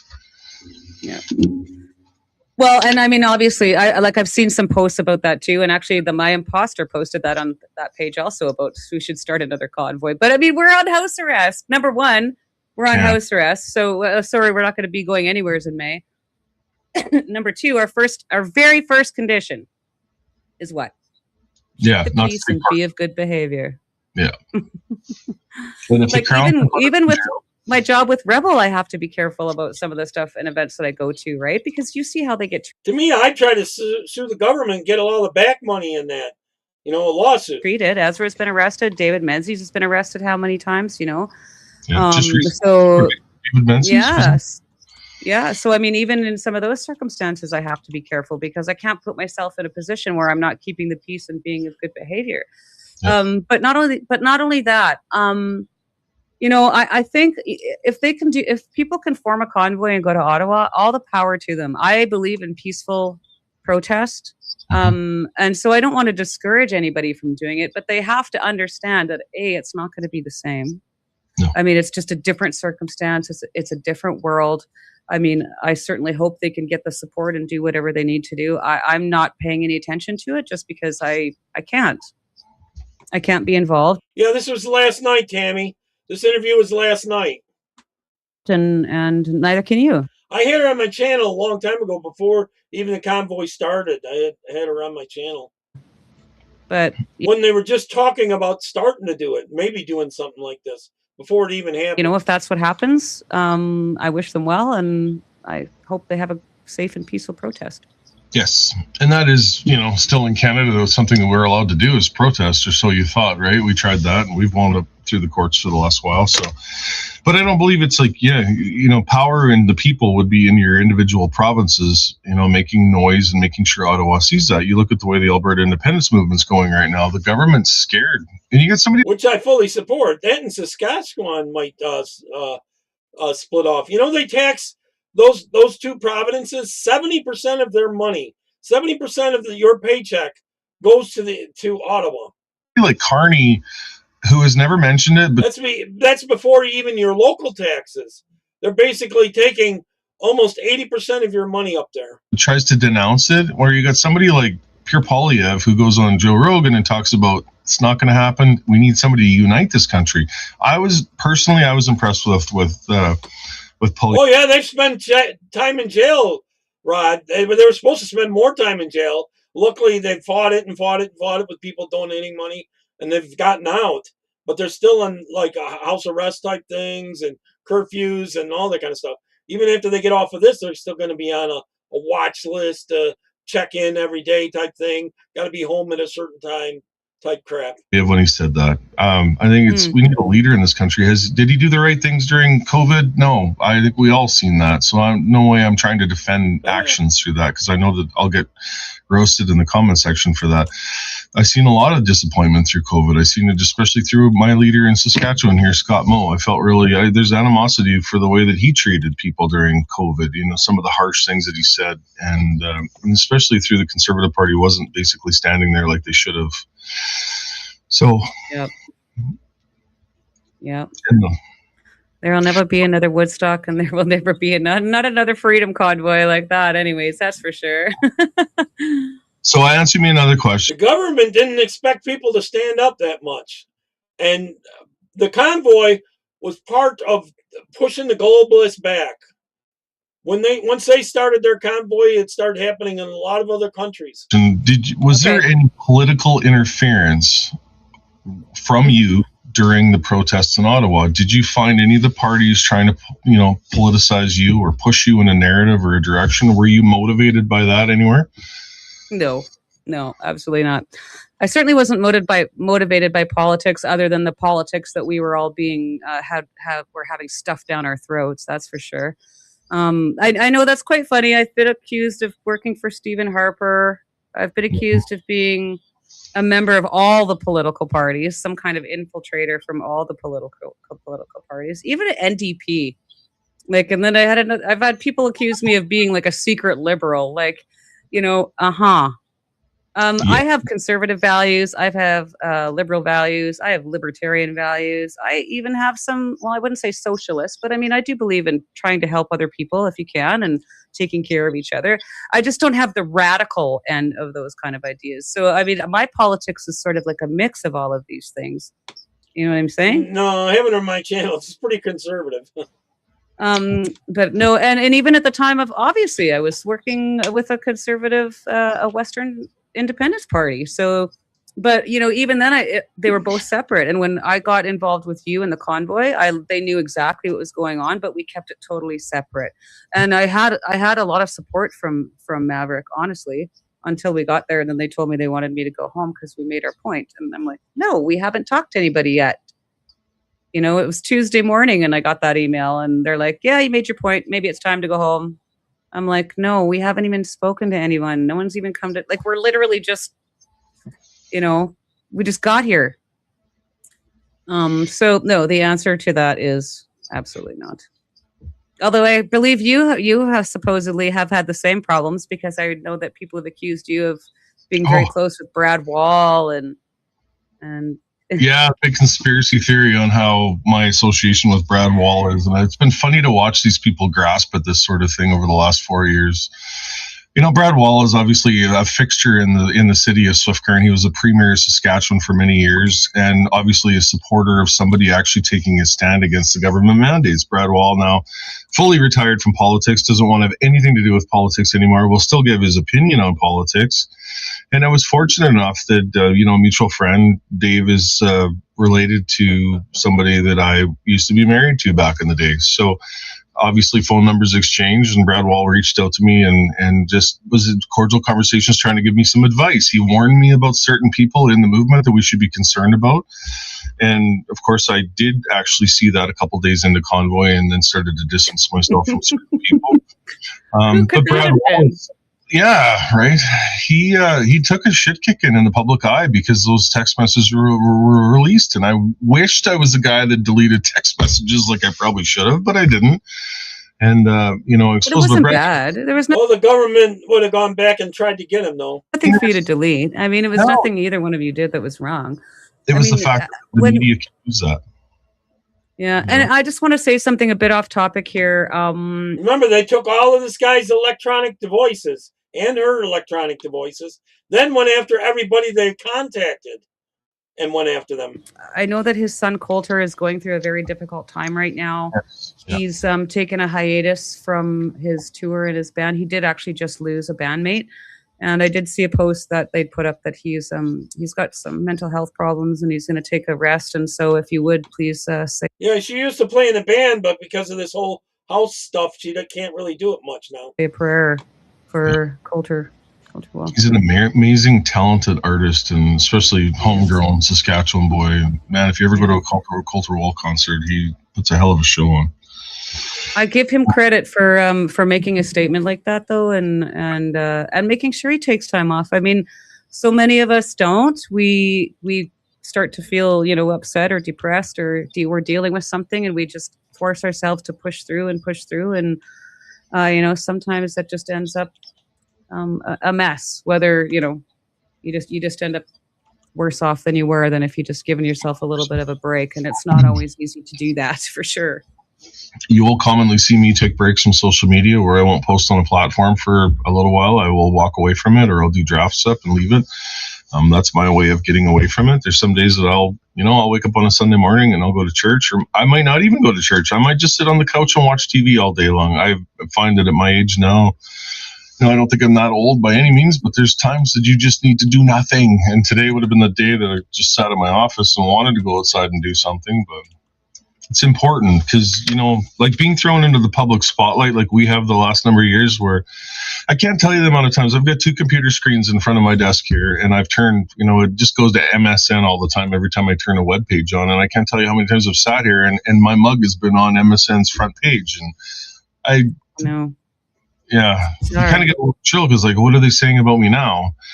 Yeah. But at that sense too, I don't know if did you realize any of the implications going? Could you imagine being trashed on mainstream media? Was literally just trying to dismiss you.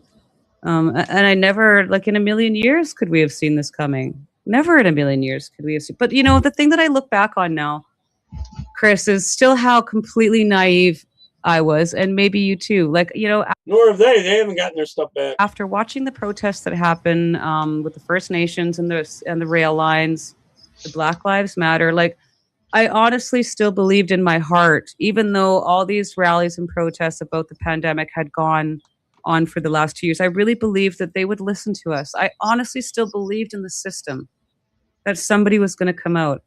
And the longer that it went on and nobody was coming, and like Glenn Motz was trying to facilitate something. We know Michelle Ferrari now was out there inside trying to facilitate, telling people to come talk to us. Those are your citizens out there. So I was absolutely still shocked. And, I guess the thing that I realized when I was there is, like, when did every Canadian become a suspect in a crime that hasn't even been committed? Because that's how we were all treated. Yeah. Like, we were suspects. You and I have been profiled 6 ways from Sunday. I mean, that's what I mean. I'm going to leave a note. You go ahead and leave a frickin' note, man. Like, go ahead and leave your note. I've been profiled. I am on the IMVE list. Like, the RCMP has got stuff on me. CSIS has stuff on me. Every agency that has letters for a name, has notes on you and me. Yeah. And I just thought, like, and none of those people ever called us. Like, why wouldn't they just, any of us? I don't mean you and me particularly. I just mean any of us that were in the core group. I mean, all you ever had to do, and I watched Peter slowly on the stand at the POEC, and my heart broke for that man. It really did. Even after all the stuff that I've learned about him since, about the not an inch and some of the stuff that he was doing too. But I felt like he was totally scapegoated. He was.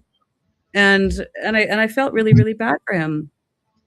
And I forget what they wanted that bold bastard to come in there and break some kneecaps, which they did, And I remember sitting in the conference room, and one of the people, one of the lawyers, do you remember that? It was like, Solely just was. Yeah, I'm watching this with you. Resigned, and the room kind of like cheered, and it was like, who's going to replace him? That's what we need to worry about. And it was exactly what we should have worried about, because Steve Bell was a complete imbecile. It wasn't funny, and I think I said that.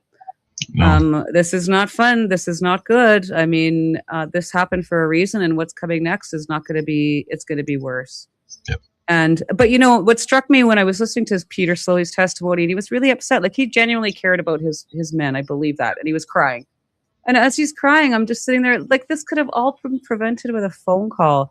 Even our profiles, like, we were profiled before we even got to Ottawa. There was reports and lists and agencies that we were already registered with, but nobody called us from those agencies to find out if we were good human beings or if we were psychopaths. They just assume that because you've had enough, you're tired of people committing suicide and living the way that we were living with no end in sight. Just could have called it. He just could have called us. And Peter Slowly actually was fighting for, his unvaccinated employees. And that was something you found out afterwards, that he was standing up for his guys behind the scenes. So there would have been a portion of him that would have probably kind of halfway supported what we were trying to accomplish, I guess, right? Yeah. Well, I mean, we found out obviously after, through our trial and through the POEC, that the Ottawa Police Services at that time was just like a complete gong show. Train wreck. Complete gong show, right? Yeah, there was no way the government was going to let them win their cases. Yeah, there was a lot of problems there before we got there, and a lot of problems when we got there. I mean, the upper bureaucracy were not communicating with the rank and file and the people that we were dealing with. I mean, they were telling them one thing, but no, I don't believe that I ever heard any of the evidence come out to say that the public liaison team, the officers were told not 1 inch. They were told to come out and talk to us. And then above them, it was like, we ain't negotiating with these guys. Don't give them an inch, But the difference between them and us, I guess, was, to wrap this up, my point is that we went there in good faith. We went there with the beliefs that we were raised with as Canadian kids and Canadian citizens. Yep. And since then, not to sound like I'm black-pilled, but since then, all of those institutions that I believed in, I was told to trust. I was told was going to protect me. I was told was going to give me a voice. I was told was going to protect my family. They don't. No. They're not there to protect me and my family or you. They're there to protect themselves and each other. And that's in control. Keep grabbing more and more control. Exactly what they're doing. And I think every day that goes by in this country now, it becomes more and more apparent. Michael Ma is sitting in committee today saying, China doesn't commit any human rights offenses. What are you talking about? Are you kidding me? Remember what Captain McKenna said in that bar drunk a few years ago? If you repeat the same lie long enough, they will eventually believe it. And that's exactly how politics works in this country right now. It's about repeating the lie that they want you to believe. They did that through COVID. They divided people in their own households. We've seen that result of that to this day. There's a lot of trauma in society right now for the way people were treated during COVID. Mm-hmm. Okay, so let me ask you a question. Yep. Maybe it's a little bit personal, so don't answer it if you want to. But I mean, do you think, like, what are the psychological and emotional repercussions? Like when Michelle was on last week, I made the comment, like, I just haven't even had that holy crap moment where I've just let myself actually sit down in a heap and ugly cry about all the things that I've been through. And I can't do that. I don't until this is over. At least that's how I feel. I need to get all of this behind me before I can just finally just go like, wow. But I'm starting to recognize some, but I just want to hear from you, like, looking back over the last 4 years, since our arrest, even, like, how different things have affected you, like the Public Order Emergency Commission, being in trial, stuff like that. Yeah, I can seize up to bat. I think I have my moments, I guess. Yeah, and like you said, you just kind of, I still haven't had that day. I remember it was, we got home from Ottawa. We met about 350 people in the parking lot in Swift Current, to kind of welcome us home. And we came back out to the farm here, and then everybody left. And it was just my wife and I. I don't even know if my kids were out here at that time. I remember getting out of bed at like 3:30, 4 o'clock in the morning, and I literally sat in the living room and watched the TV that wasn't even turned on. For 3 weeks or 4 weeks, your life was 600 miles an hour. And then all of a sudden you went to complete silence. I just had to try and collect it, I guess. And I did, but then you kind of, like, it's just that farm boy mentality. You just kind of push it down and keep moving forward. And then to feel like the emotions of, I was crossing the border into Washington from Vancouver that spring, I think it was, when my lawyer called me from Ottawa and saying that they just nailed me with, 5 or 6 more indictable offenses. Charges, yeah. And so, 2-0. That hit you heavy. And then the anticipation of like going out to trial, never being in a courtroom, never being in front of a judge, never being charged with anything, never being involved in the system at all. You slept on a bed of nails, I think, the night before, because you were like anxiety ridden, and then you go through the emotions of that, and then you realize that, well, no, there's 2 more days and 2 weeks, and then you can go home for a week, and then you got to be back out in 2 weeks, and your life was literally thrown into a cesspool of travel. And you eventually became numb to it. I did notice that after you got initial anxiety, and then you just realized that there's a really good group of people that were going to be walking, standing outside the courtroom, ushering you in. You had a community around you, and that security of having, like, the Ottawa, the Bikers Church, and I always say that too. They were there for us. I would go to church on Thursday. Yeah, I had one January 6er, 1 or 2 January 6ers down here before. So Thursday nights, and sometimes Sundays too. They do the same service Thursday night and Sunday, and I would go both days just because I like the atmosphere so much there. And it's just a community away from home, and we had a family there, and that support group I think out there throughout the course of our trial was huge for emotional. But I mean, there's times when I jump in the truck and you turn the stereo off and you just spend a little time thinking about your experience over the last few years, and yeah, will we eventually have that ugly cry moment? I went down for the same type of protest as the January 6th one there, but I was there on December 12th, protesting the same thing about the election steal. So I wasn't there for January 6th. Probably a good thing. They would have thrown me in jail as well. Maybe. I know. So a lot of the same thing these people are going through is what the January 6ers went through. Almost the same thing. It's hard to say that it's hard. I'm not going to say that my head will never be over. Like, that's the thing, right?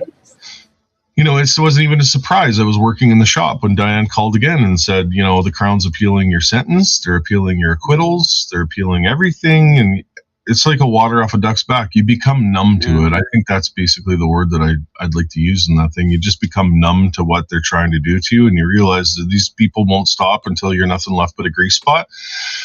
But you've got a lot of people. See, no Trump has won up there, so they're still going after these people. standing behind you, and the more you remain calm and patient, and the more they keep pushing and showing just how vindictive and horrible they are as human beings and government agencies, that they're exposing themselves more and more to how, just how vile they are.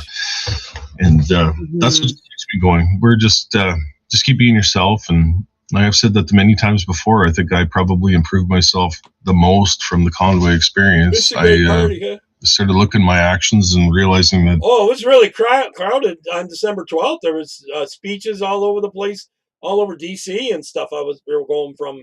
I was live all over the place. I could be a better person, and I'm proud of that for that fact. And of course, YouTube took all those down the second that Biden was sworn in. And I think I lost all those videos. And you should be. Well, I mean, we all.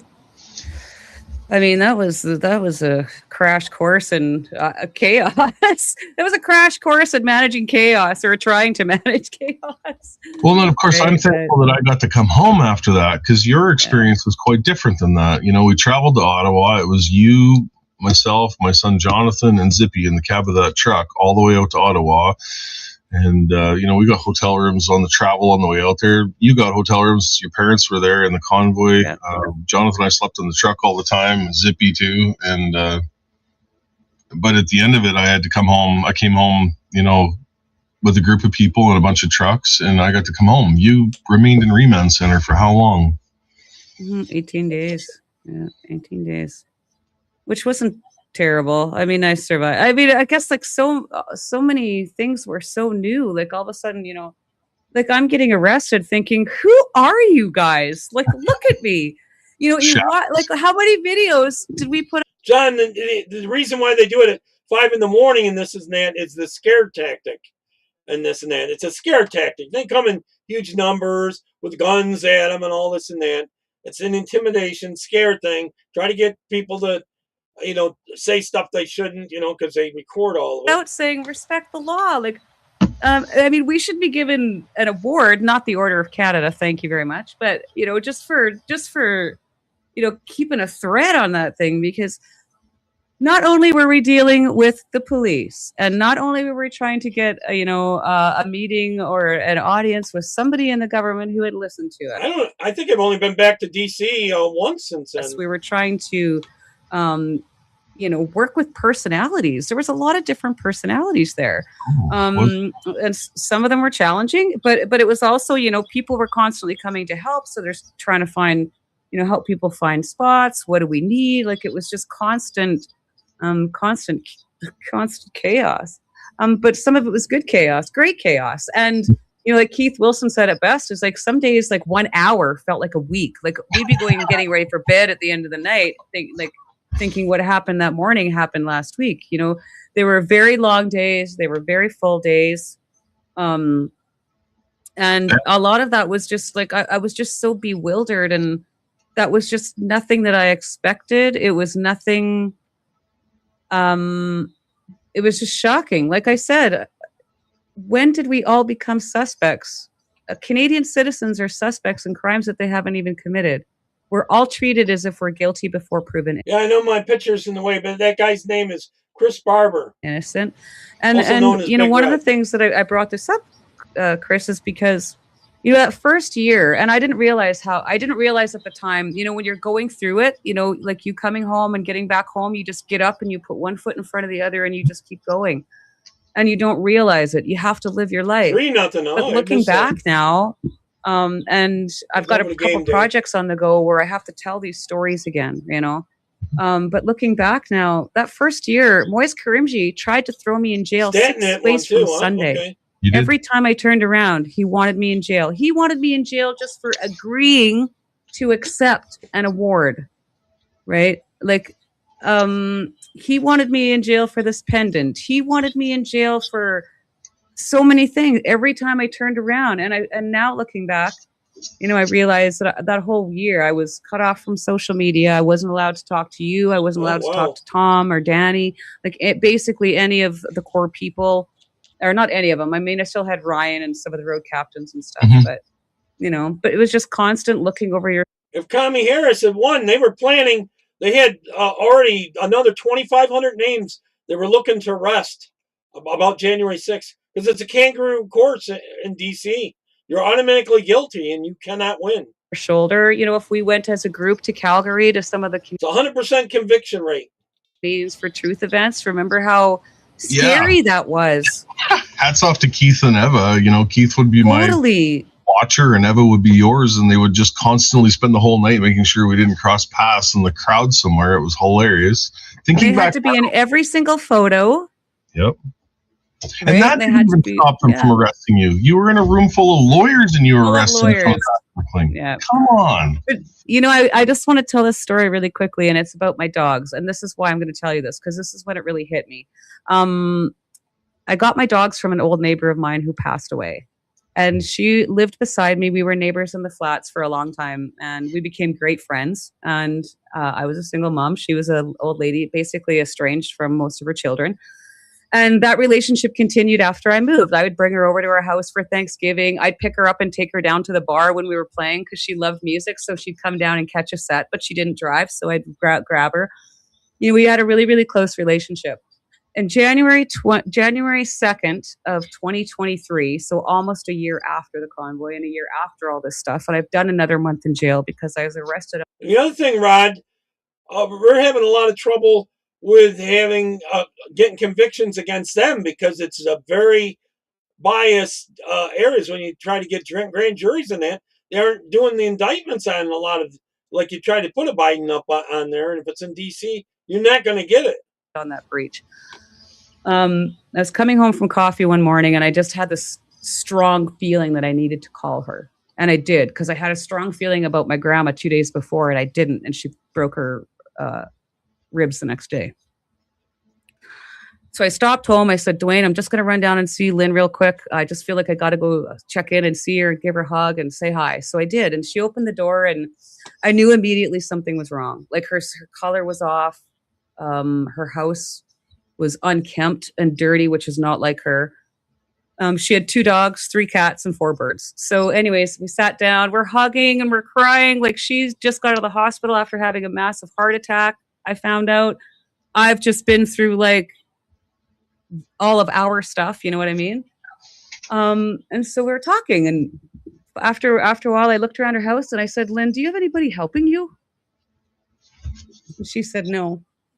And I said, well, you do now.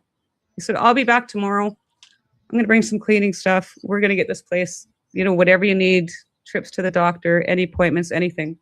I had a purpose again, Chris. Mm-hmm.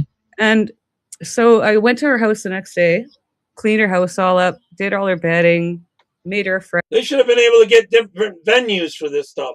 Fresh bed. And, you know, finally she sits me down and she's like, well, let's just visit. And we literally sat there and just held hands and, you know, told each other how much we loved each other. I was like, she's like a mom to me, almost like a grandma, and, you know, and just so happy that we found each other again. And I said, well, she asked if I could pick her up the next day to take her to a doctor's appointment. And I said, sure. I said, I'll take your laundry home tonight. I'll get all your laundry done. I'll be down here an hour early tomorrow to pick you up and we'll go. And so I went down at 2:00 the next day and I knocked on the door and there's no answer. I was like, well, that's weird. She's expecting me for this doctor's appointment.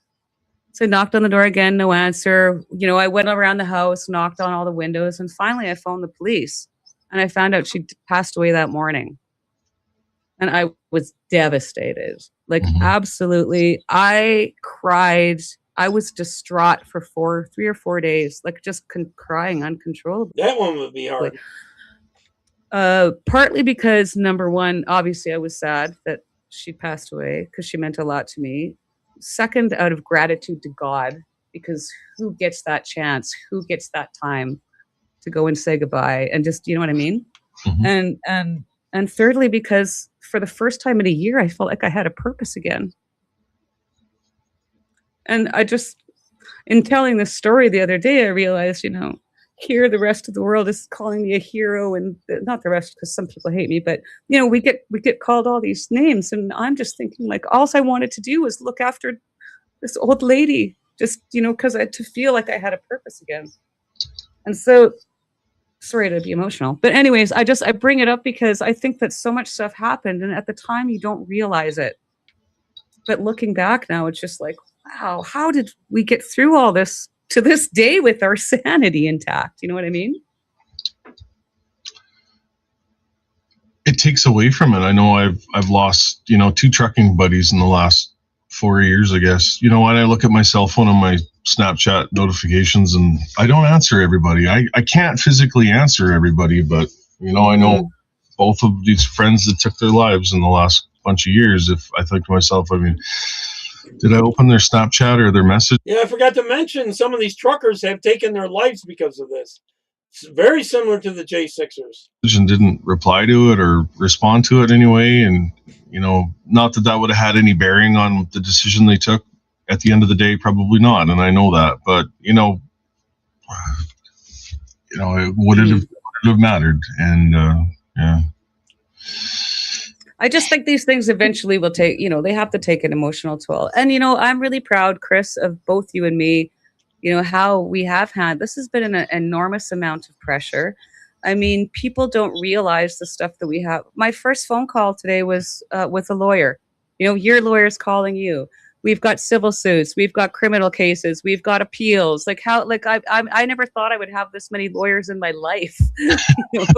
I feel like we're totally blessed to have the ones that we do in our life, but it's a lot. And then you got to remember, on top of that, there's always family things that come up, or family problems that happen, work problems that happen. Like, there's all the other things that come on top of that.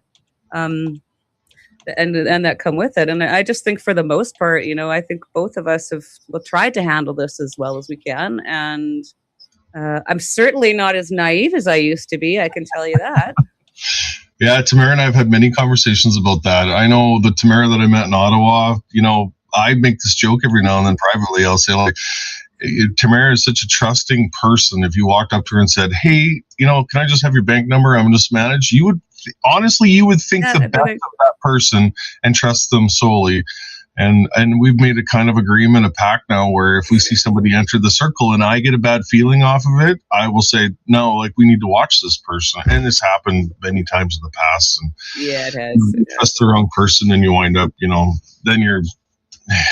How many people have you known in the last 4 years that have used your name to try and, I guess, clout chase? And then when you don't give them enough attention, they turn divisive, and then they attack you, and they go to the ends of the earth to show how vile they are. Mm-hmm.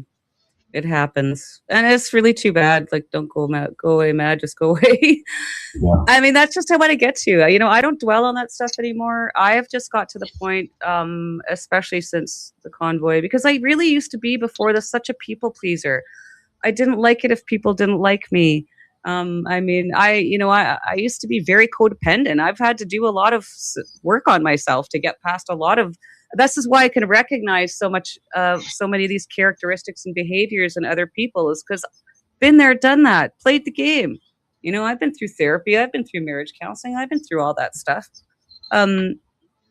But what was my point, Chris? Where was I going with this? Where we've been and the stuff that we've went through in the last 4 years. Well, yeah, but that was my point. So I've just gotten to the point now, whereas, you stick a knife in my back, I just cut you out of my life and move on. I'm not gonna come online and say mean things about you. I do not wish anyone any ill will ever. Go on, be successful, and have a great life. That's okay. People don't have to be friends. Yeah. We don't have to be friends. We don't have to get along. I am not interested in slinging mud at people. There's times that I want to, and if that happens, Chris, I will call you, and you will get a litany of F-bombs in your ear, right? A litany of F-bombs in your ear. But there's just different ways to handle things, and I just try to move on, and I focus on the good people that are in my life. I focus on the good things that are coming. There are lots of projects that we're doing. I honestly, I feel extremely lucky. I have that red line in the sand now, and I know that too. As soon as I feel, I can usually see the divisive ones coming, and I know, be careful what you say around this or what you write, because it's going to wind up on a screen recording or whatever it is. And that's happened in the past, where you kind of go a little, you don't necessarily trust people. But I bait people too, and I know that somebody's trying to gather information for the other side. I will potentially or purposely bait that person to make them think a certain way. Like, that's my inner workings. But once you go too far down a road with me and that line is crossed, I can forgive. I'm not going to forget. And that's exactly where I've been in the last while. My line is a lot harsher. And I don't, like I said, I won't forget.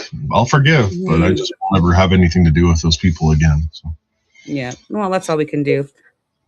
If you're going to try and make changes for the good, you just got to move on. Like we got to put our energy into other things. That's what I think. And at 53 years old, I'm getting old enough that I'm very selective of where I put my energy now.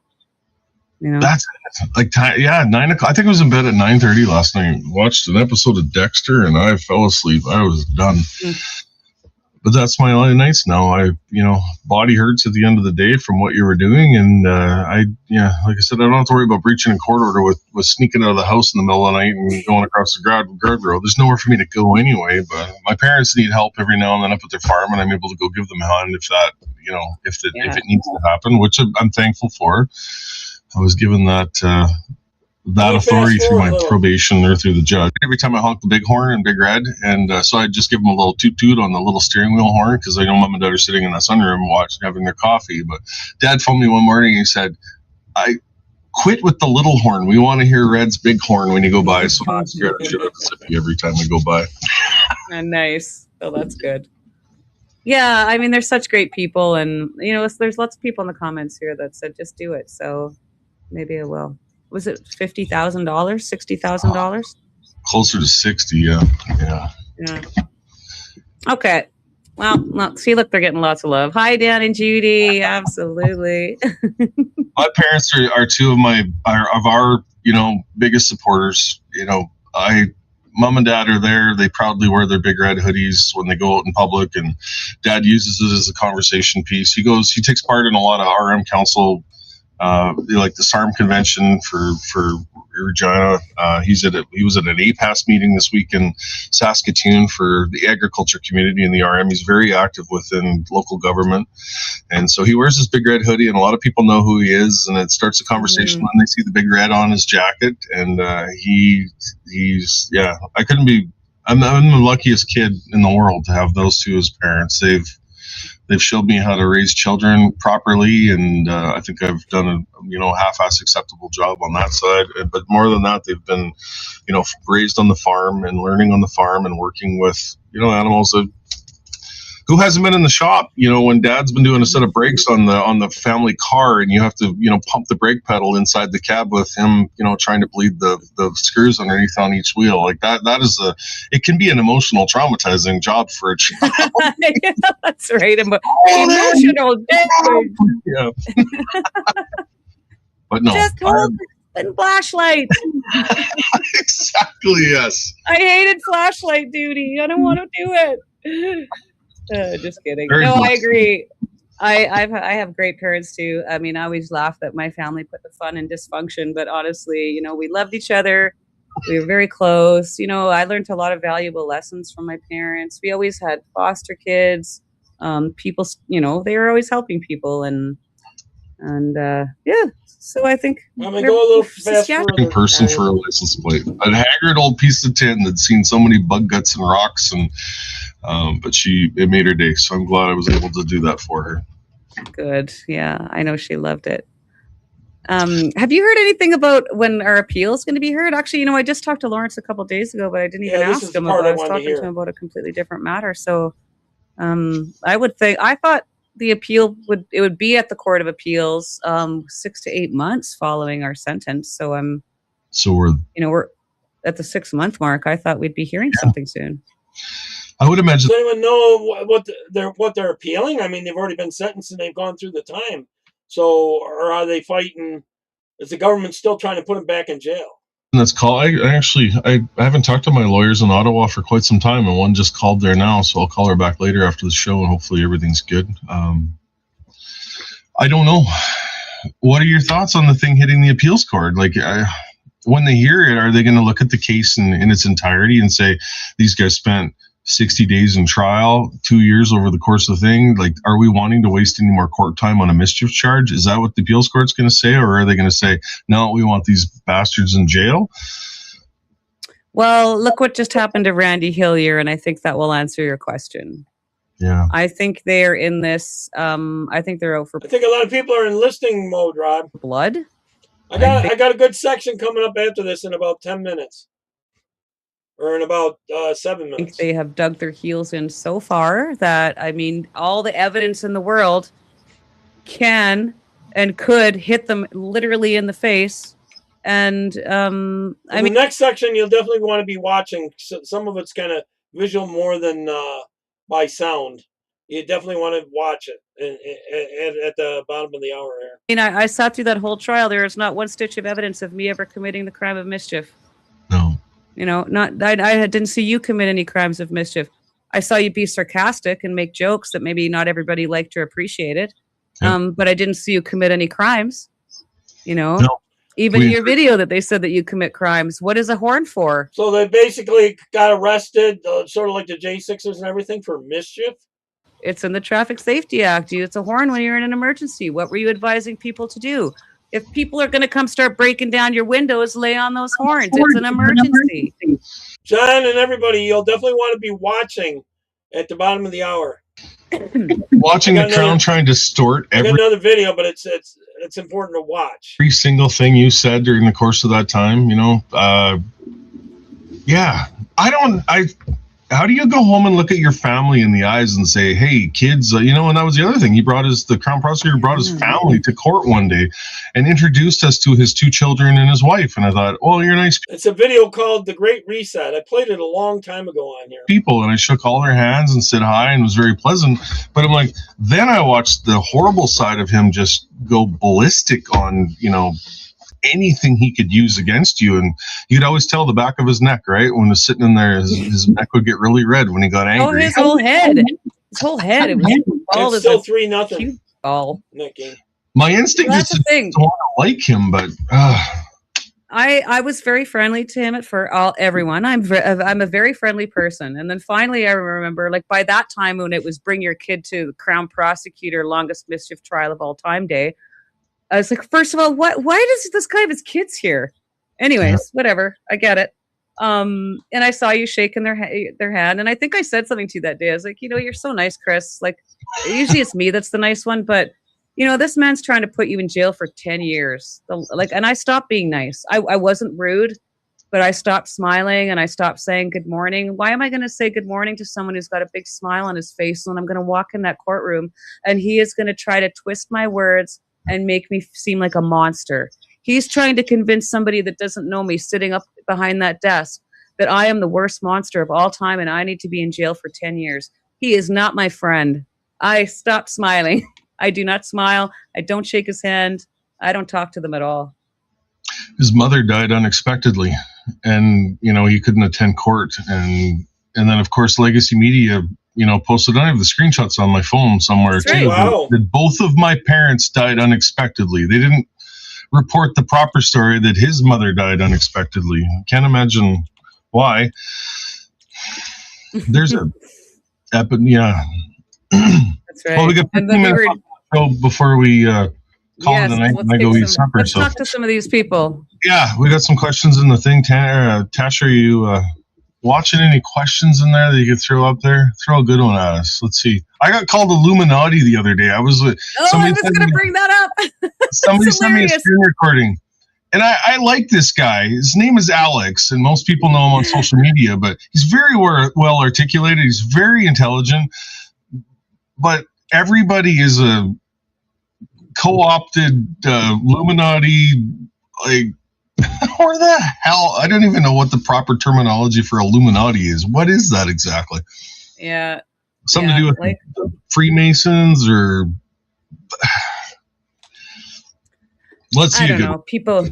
People are crazy. I just put, and I always forget to say like, share, and subscribe. I know that's really annoying, but you know, we do want people to like this channel, share it, and subscribe to it. Freemasonry, yeah, that's what he's talking about. Yeah, I'm not Illuminati. I'm not involved with the Freemasons. I do have a friend that's a Freemason, and he's he'll answer all the questions. The kids are probably fans. His kids, yeah, the Crown prosecutors. Oh, yeah, and that's what I thought too. Secret society. Yeah, we're in the secret society. All right. I'll tell you the secret society of shoveling horse manure in the spring when it starts to melt. That's what my secret society is going to be. This is actually a thing. Watch what hand signals you put out. You know what? And I watch this now because I see people, you know, when people are standing like this or whatever, like there's all these signals. And actually I find myself, if I'm speaking on stage and I don't have a microphone, I'll find myself doing that too. Which I was like, oh, but I remember after I got out of jail the first time, which is still bizarre for me to say. But anyways, I get out of jail the first time, get back to the Swiss hotel. This is a long story, so we're going to tell it another time. I'm just going to give you the gist of it.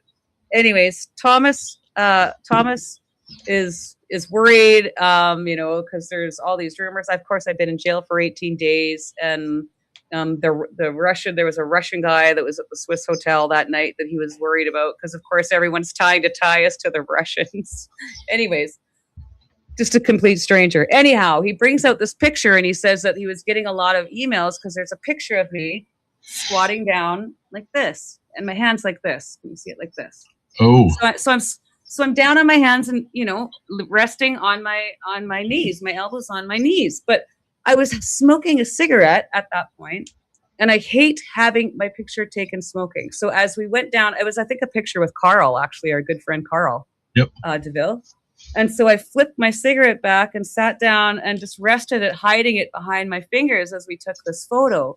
While the internet was going crazy, he shows me a picture of my hand with a big red circle around it. Like I don't even know what that means. I don't even know what that means. Anyways, I'm like, Thomas, I'm like, what are you talking about? I said, I'm hiding a cigarette. Like literally, you know. But that's we got the a thing. question. Like, here's a good question. Go ahead.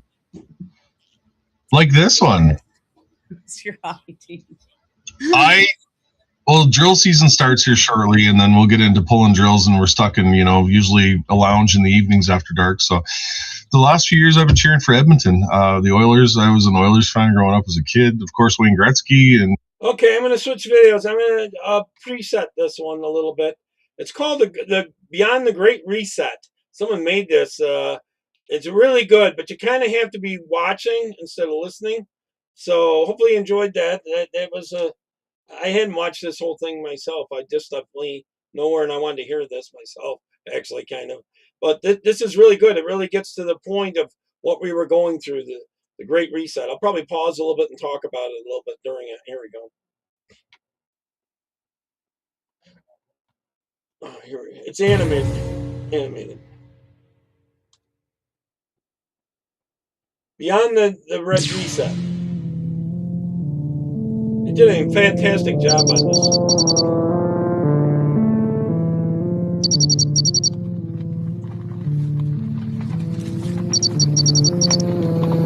Hey, Gregory!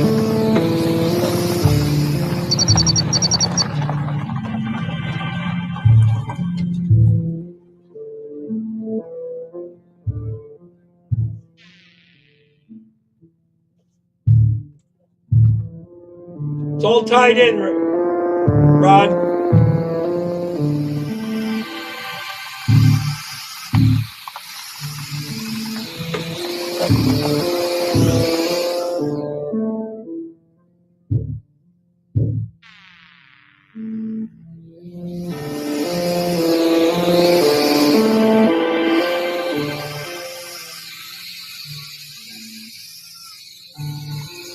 This is the future they wanted for us.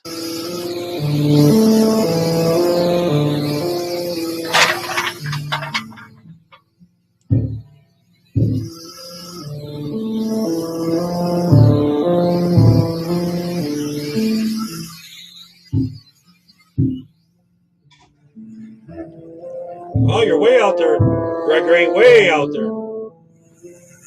Yeah, I seen your gas prices he showed me. It's like almost $8 or something. 7 or 8, I forget.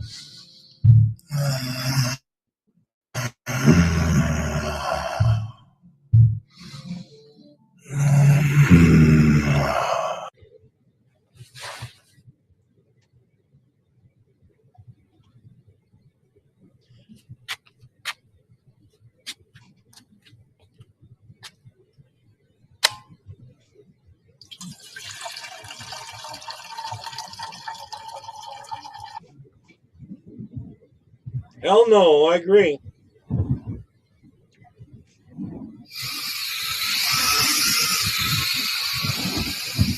I can see where people would revolt. See the social credit score? Whoop, let me back up just a little. Let me do that again. That's what they want in the future. Be a good little commie or else. I'll try to stop it right then.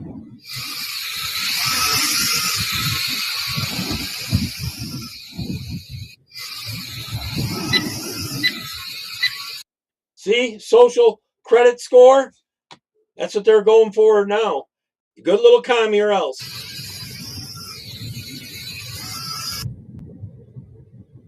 Yeah, I agree, John. What are your grandkids going to go through? Or even our kids? We're not that far off from it. This is what they're gaming for. Whatever propaganda that we want to put out is all you're going to see. Good morning. We are bringing to you today's most important news from around the world. Despite all the extraordinary efforts, the government and health system workers are still struggling to bend the curve of growing cases caused by the latest variant of the virus. 5 more people died today, and 30 million tested positively. Citizens are now required to wear masks when they step out to the balconies of their isolation facilities, and take them off only when they are back to the safety of their rooms. Stay compliant. Stay isolated. Stay safe. And now, on to other news.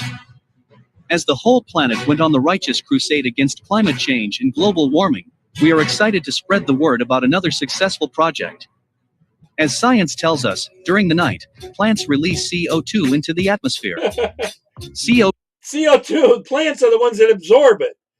And it's sort of like Bill Gates, he wanted to cut down all those trees and bury them.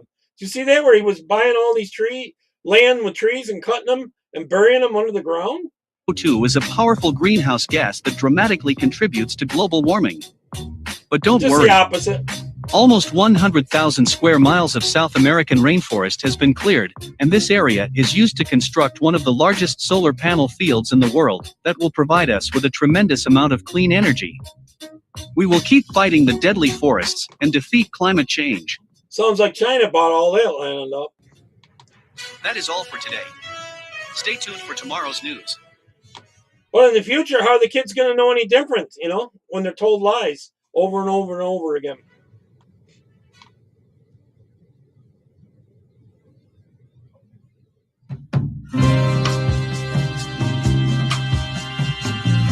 Now, this is him remembering how it was.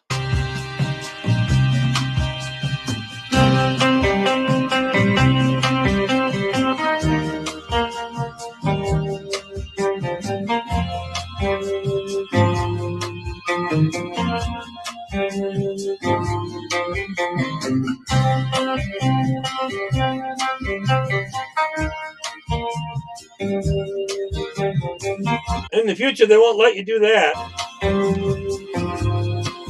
We are actually the carbon they want to get rid of. Homeschool, yeah. You see, in Colorado alone, 10,000 kids are now, 10,000 more kids are being homeschooled.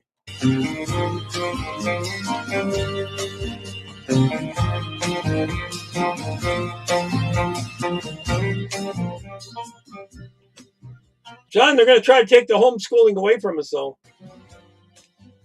They want to get rid of them. Bruce Kowalski, your weekly food ration has arrived. Weekly food ration. It's all going to fit in that little box, huh?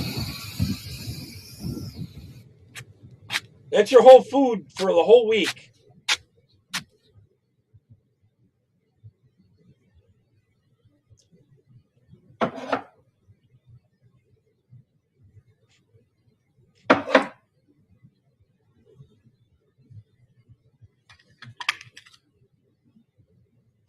Beyond Meats. It's not going to be real meat. It's Beyond Meats. Look at that. The bugs. Whoop, let me back that up just a little. Try to. Watch what's in these things. Soybeans. All right. Beyond Meats. Not real meat. Beyond Plants. Not real plants. But of course, we're going to get the bugs. Beyond Food. Crunchy, dry locusts. You get to eat your locusts.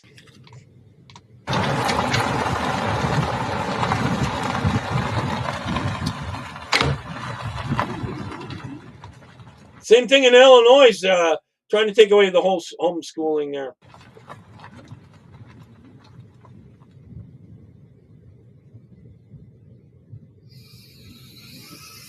Of course, they got their patrols and their drones around, so you can't do anything without them knowing it. You'll probably have a chip in you, too. Yeah, KFC. Yeah. That's a good one.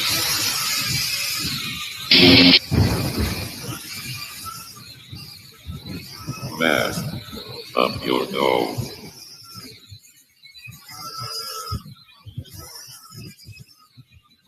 So he got zapped for being outside with his mask below his nose.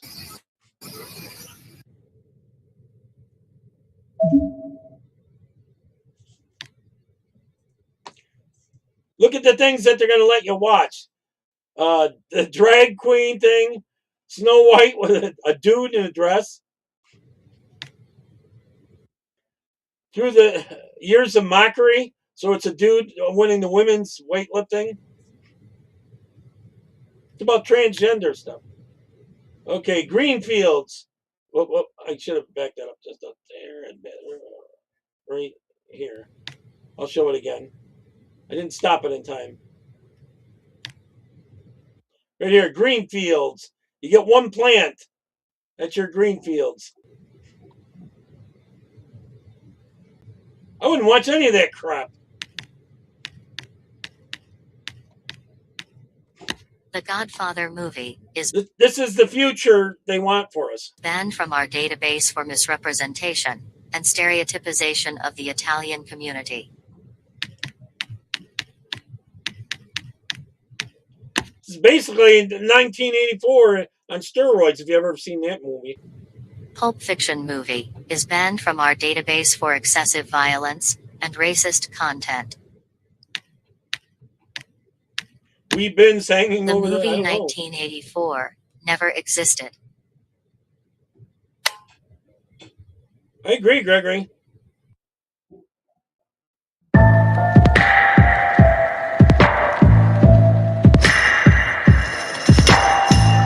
Eventually, this guy, see, he's got cameras in his house even. In 1984. You know, it's coming. Eventually, this guy loses it, and you'll see what happens. I think Rod's seen this one before. Next morning, same thing.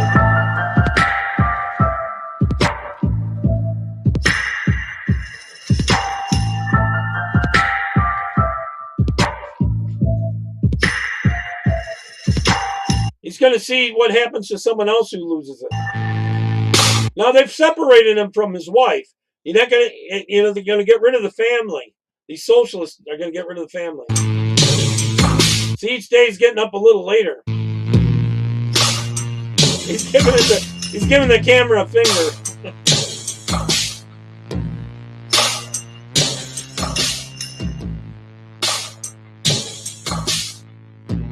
The weather looks dreary every day, not even sunny.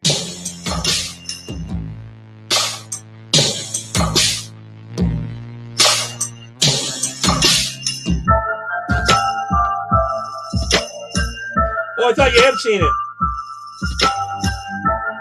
Well, yeah, this is educational. I never had a tough time sleeping.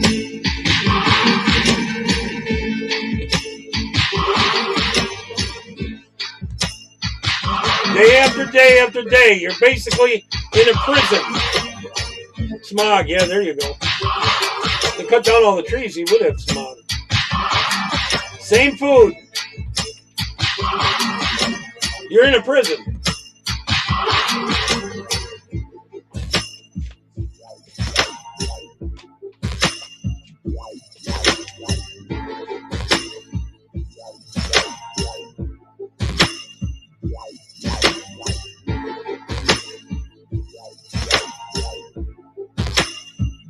Doesn't seem like a lot to eat, though, for a whole week.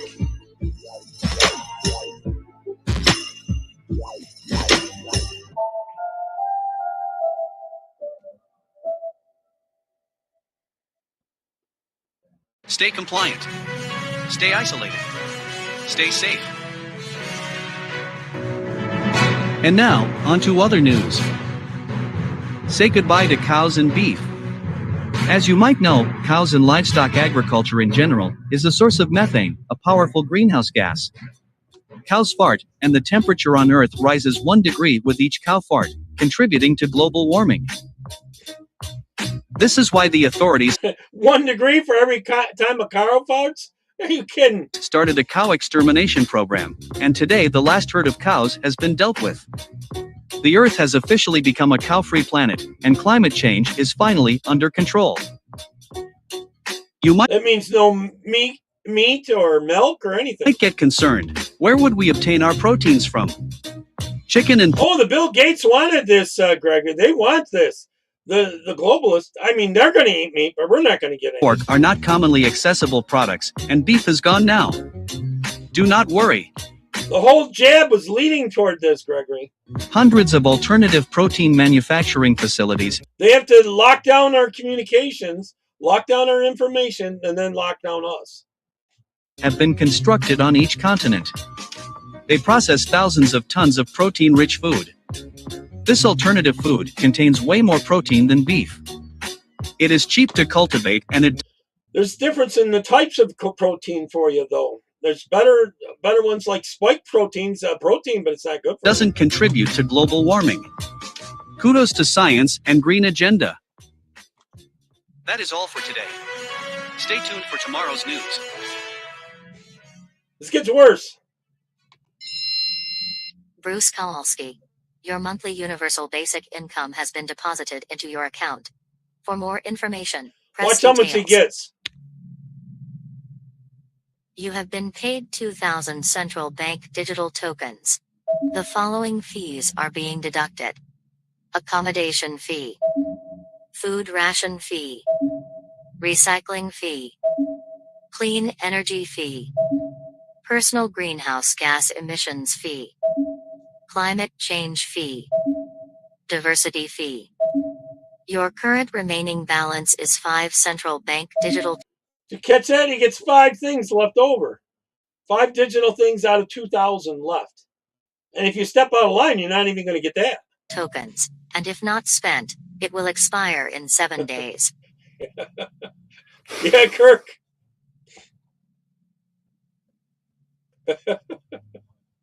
Oh, chat. You got to plant your Attention. own eventually. Important announcement. Universal Dear residents basic of the income, quarantine yeah. facility number 89, great news.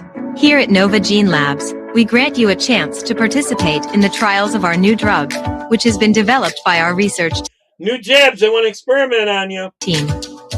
This drug is absolutely safe and will bring the end to the deadly virus we are all fighting together You're for right, the last John. several years.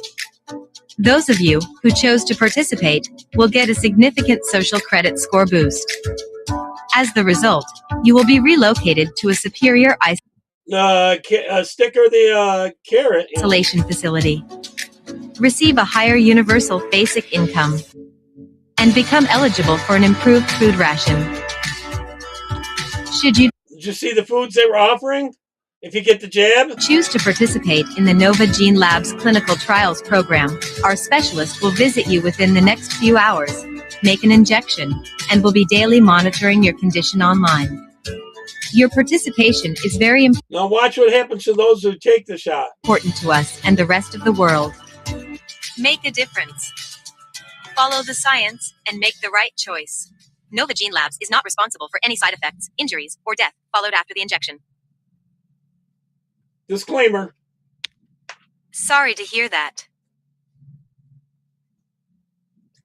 I'd be clicking no.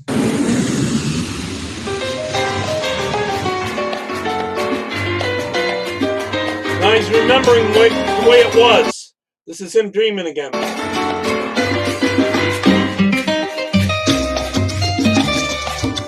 I agree, Tammy. Military tribunals. Get it over quick.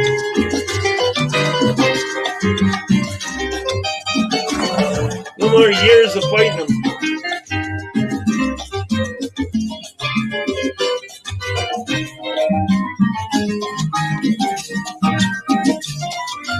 He remembers how it was to live life.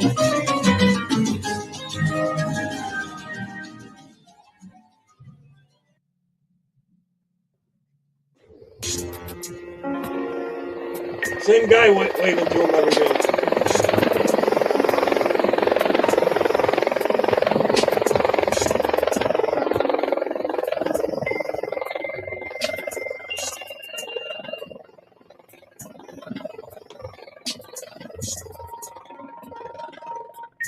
Nope. No.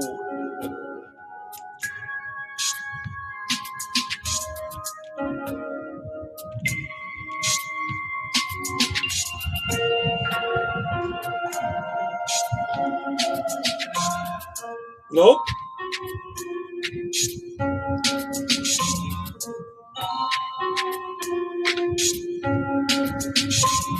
There's no foolish judges. And gag. Oh, okay. You're talking about the government judges.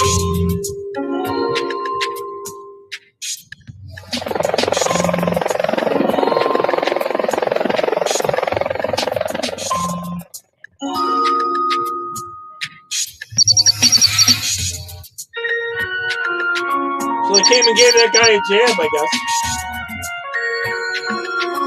Watch the next morning.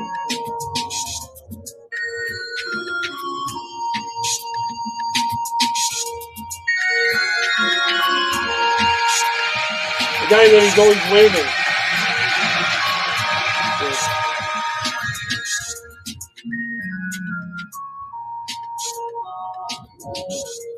He doesn't make it. Yeah, it depends. Well, also Congress too. And presidents usually come from like Congress, senators, governors. So you got to get some low people in there, good, that work their way up.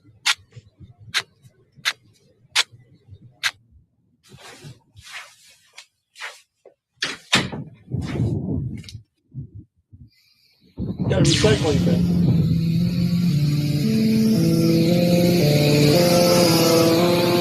Well, I guess that dude got the jab, huh?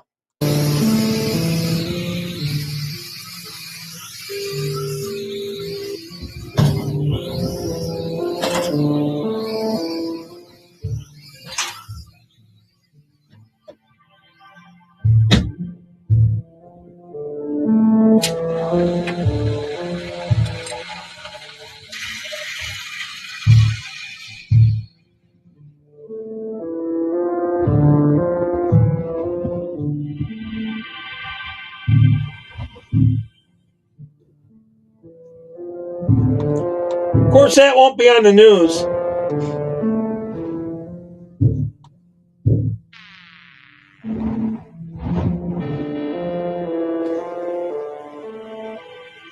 Now he's going to have trouble sleeping.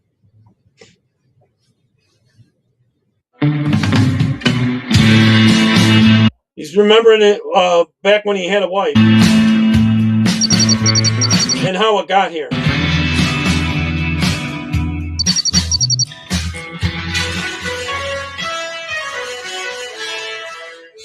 I agree, John. It's screwed up. A new virus that emerged in Asia a couple of months ago keeps spreading all over the world. Some countries are imposing lockdowns and stay-home orders to protect their populations from this highly contagious disease. In our country, 3 persons in their 90s died of the virus in long-term care facilities.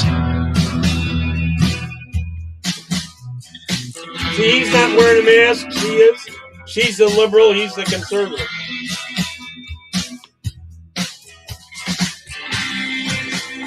The virus keeps spreading in our country. Almost 500 new cases have been registered last week. As of today, the whole country is going into a complete lockdown. The health authorities are imposing a strict stay-at-home order. While these measures are tough, they are temporary. We need only 2 weeks to bend the curve.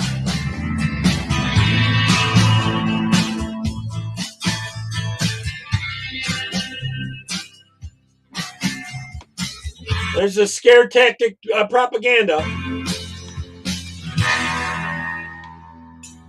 The pandemic represents a rare but narrow window of opportunity to reflect, reimagine, and reset our world. The reset is for them to grab control. Still 3-0 in the ink game, huh? On vape.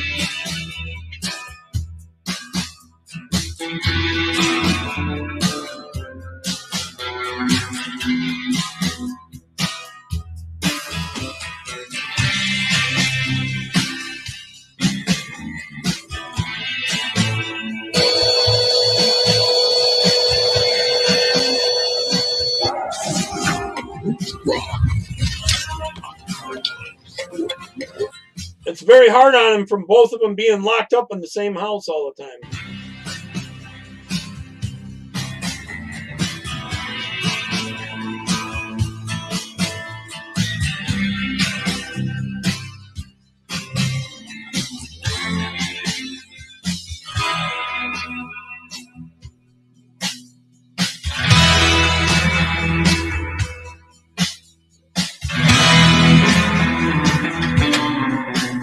Despite strict lockdowns being in place, the virus cases keep growing exponentially. The government is considering the option of proclaiming a state of emergency in some areas and relocating citizens to safe and isolated quarantine And all leftists, Gregory, bought into it. Facilities.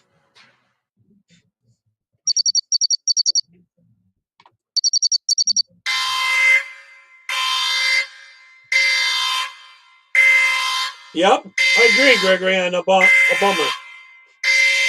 Emergency alert. Here it comes. Attention all citizens. Your district is contaminated and you will be evacuated immediately. Please take only necessary personal They have no choice in this. belongings and step outside of your homes. You will be transported to a safe, isolated location.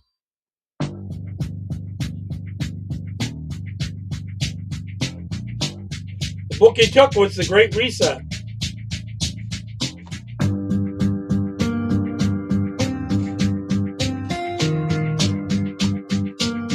Don't worry, the government will grab all that land and all your stuff.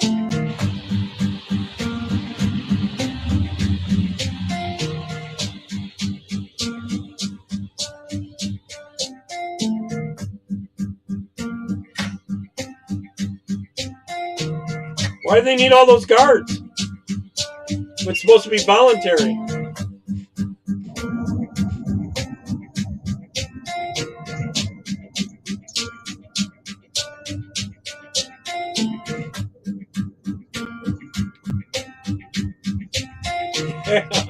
Beam me up.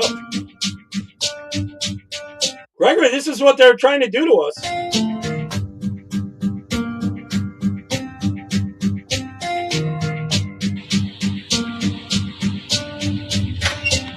Yeah, just like Canada. They wanted to. The truck convoy was part of stopping this. That's what I was saying. The truck convoy was the biggest start of movement to stop this.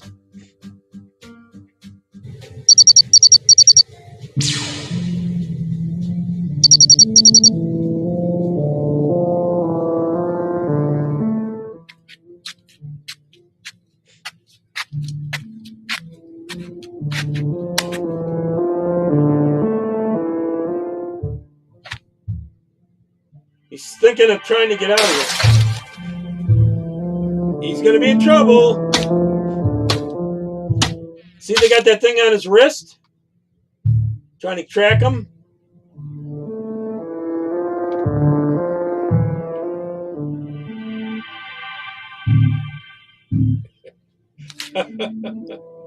Gregory.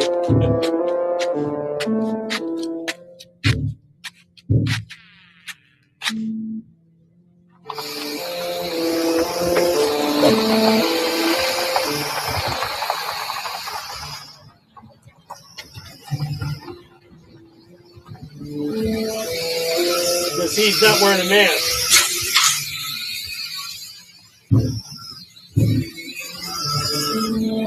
Trying to attract it. He's trying to shoot him with a weapon.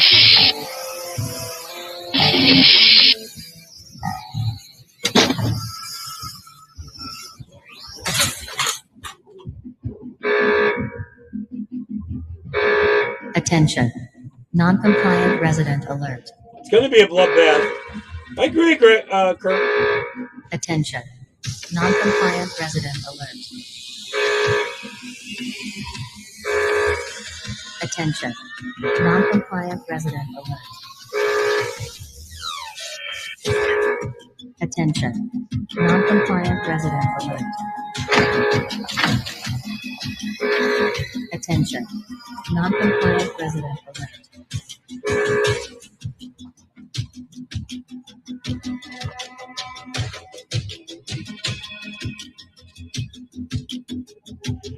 Okay, hopefully everyone enjoyed it tonight.